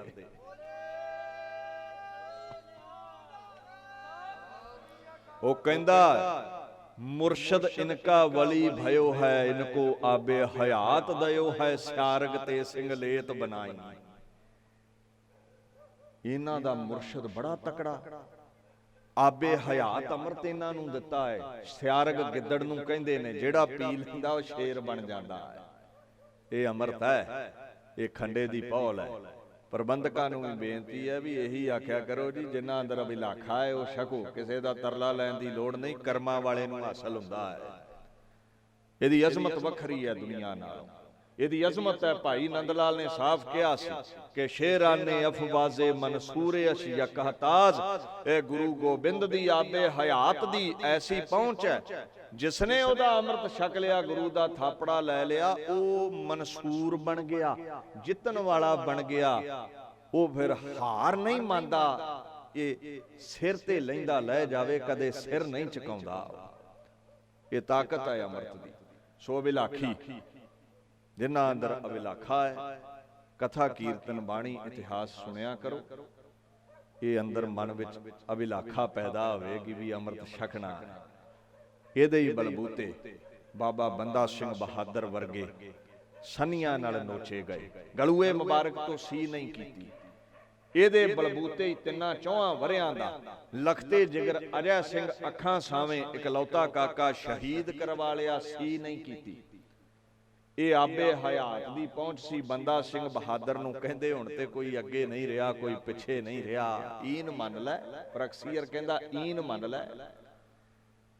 ਕਹਿੰਦਾ ਵੀ ਉਹ ਜਿਹੜੇ ਮੇਰੇ ਨਾਲ ਸਿੰਘ ਕੈਦ ਕੀਤੇ ਸਨ ਗੁਰਦਾਸ ਨੰਗਲ ਦੀ ਗਲੀ, ਉਹਨਾਂ ਈਨ ਮੰਨ ਲਈ। ਪ੍ਰਕਸੀਅਰ ਕਹਿੰਦਾ ਨਹੀਂ। ਤੇ ਬਾਬਾ ਬੰਦਾ ਸਿੰਘ ਬਹਾਦਰ ਕਹਿੰਦਾ ਮੈਨੂੰ ਗੁਰੂ ਗੋਬਿੰਦ ਸਿੰਘ ਨੇ ਉਹਨਾਂ ਦਾ ਜਰਨੈਲ ਥਾਪਿਆ, ਤੇ ਜਰਨੈਲ ਦਾ ਅਹੁਦਾ ਵੱਡਾ, ਤੇ ਮੇਰੇ ਜਿਹੜੇ ਸਾਥੀ ਨੇ, ਮੇਰੇ ਜਿਹੜੇ ਸਿੰਘ ਨੇ, ਮੇਰੇ ਜਿਹੜੇ ਸਾਥ ਗੁਰੂ ਗੋਬਿੰਦ ਸਿੰਘ ਪਾਤਸ਼ਾਹ ਨੇ ਥਾਪੜਾ ਦੇ ਕੇ ਤੋਰੇ ਸਨ, ਜਿਨ੍ਹਾਂ ਦਾ ਮੈਨੂੰ ਆਗੂ ਬਣਾਇਆ ਸੀ, ਜੇ ਉਹ 600-700 ਸਿੰਘ, ਉਹਨਾਂ ਚੋਂ ਕਿਸੇ ਇੱਕ ਨੇ ਈਨ ਨਹੀਂ ਮੰਨੀ, ਤੇ ਉਹਨਾਂ ਦਾ ਜਰਨੈਲ ਈਨ ਭਲਾ ਕਿੱਦਾਂ ਮੰਨ ਲਵੇਗਾ। ਸਿਰ ਲੈ ਗਿਆ, ਅੱਖਾਂ ਸਾਵੇਂ ਅਜੈ ਸਿੰਘ ਸ਼ਹੀਦ ਕਰ ਦਿੱਤਾ, ਛੋਟਾ ਜਿਹਾ ਬੱਚਾ। ਤੇ ਗਲੂਏ ਮੁਬਾਰਕ ਚੋਂ ਇਹੀ ਨਿਕਲਿਆ ਸੀ, ਤਨ ਮਨ ਕਾਟ ਕਾਟ ਸਭੇ ਅਰਪੀ ਵਿੱਚ ਅਗਨੀ ਆਪ ਜਲਾਈ, ਉਸ ਗੁਰੂ ਦੀ ਖਾਤਰ ਤੇ ਸਭ ਕੁਝ ਵਾਰ ਸਕਦੇ ਹਾਂ। ਇਹ ਖੰਡੇ ਬਾਟੇ ਦੀ ਪੌਲ ਦੀ ਅਜ਼ਮਤ ਸੀ। ਇੰਨੀ ਤਾਕਤ ਹੈ ਉਸ ਅੰਮ੍ਰਿਤ ਵਿੱਚ। ਭਾਈ ਮਨੀ ਸਿੰਘ ਵੇਖ ਲਓ, ਬਾਬਾ ਦੀਪ ਸਿੰਘ ਵੇਖ ਲਓ, ਸਤਿਗੁਰ ਮੇਰਾ ਤਾਣ ਤਾਣ ਤਾਣਿਆਂ ਨੂੰ ਤਾਣ ਦੇ ਦਿੰਦਾ ਹੈ ਅੰਮ੍ਰਿਤ ਦੀ ਪੌਲ ਬਖਸ਼ ਕੇ। ਸੋ ਕੱਲ ਨੂੰ ਅੰਮ੍ਰਿਤ ਸੰਚਾਰ ਹੈ, ਅਬਿਲਾਖੀ ਛਕੋ, ਗੁਰੂ ਵਾਲੇ ਬਣੋ, ਤੇ ਜਿਨ੍ਹਾਂ ਅੰਦਰ ਹਜੇ ਅਭਿਲਾਖਾ ਨਹੀਂ ਹੈ ਉਹ ਬਾਣੀ ਨਾਲ ਜੁੜੋ, ਕਥਾ ਕੀਰਤਨ ਸੁਣਿਆ ਕਰੋ। ਮਹਾਰਾਜ ਤੁਹਾਡੇ ਤੇ ਵੀ ਰੀਝ ਕੇ ਨਦਰ ਕਰਨ ਤੇ ਤੁਹਾਨੂੰ ਵੀ ਇਹ ਅਗੰਮੀ ਦਾਤ ਹਾਸਲ ਹੋ ਸਕੇ। ਇੱਥੇ ਦਾਸ ਵਿਚਾਰ ਨੂੰ ਸੰਕੋਚਦਾ ਹੈ। ਆਪ ਸਰਬੱਤ ਸੰਗਤਾਂ ਨੇ ਸਮਾਗਮਾਂ ਵਿੱਚ ਸ਼ਿਰਕਤ ਕੀਤੀ। ਜਿੱਥੇ ਸੈਂਕੜਿਆਂ ਦੀ ਗਿਣਤੀ ਵਿੱਚ ਸੰਗਤਾਂ ਪਹੁੰਚੀਆਂ ਨੇ, ਉੱਥੇ ਲੱਖਾਂ ਹੀ ਲੋਕ ਅਕਾਲ ਚੈਨਲ ਰਾਹੀਂ ਲਾਈਵ ਇਸ ਸਮਾਗਮ ਨੂੰ ਵੇਖ ਰਹੇ ਹਨ। ਮੀਡੀਆ ਵਾਲੇ ਵੀਰਾਂ ਦਾ ਵੀ ਧੰਨਵਾਦ। ਗੁਰੂ ਗ੍ਰੰਥ ਸਾਹਿਬ ਪਾਤਸ਼ਾਹ ਦਾ ਕੋਟਾਨ ਕੋਟ ਧੰਨਵਾਦ। ਪ੍ਰਬੰਧਕਾਂ ਦਾ, ਸੰਗਤਾਂ ਦਾ ਧੰਨਵਾਦ। ਗੱਜ ਵੱਜ ਕੇ ਫਤਿਹ ਬੁਲਾਓ ਜੀ। ਵਾਹਿਗੁਰੂ ਜੀ ਕਾ ਖਾਲਸਾ, ਵਾਹਿਗੁਰੂ ਜੀ ਕੀ ਫਤਿਹ। ਅਕਾਲ ਚੈਨਲ ਨੂੰ ਸਬਸਕ੍ਰਾਈਬ ਕਰੋ। ਨਵੀਂ ਵੀਡੀਓਜ਼ ਦੀ ਨੋਟੀਫਿਕੇਸ਼ਨ ਦੇ ਲਈ ਬੈਲ ਆਈਕਨ ਨੂੰ ਕਲਿੱਕ ਕਰਨਾ ਨਾ ਭੁੱਲਣਾ।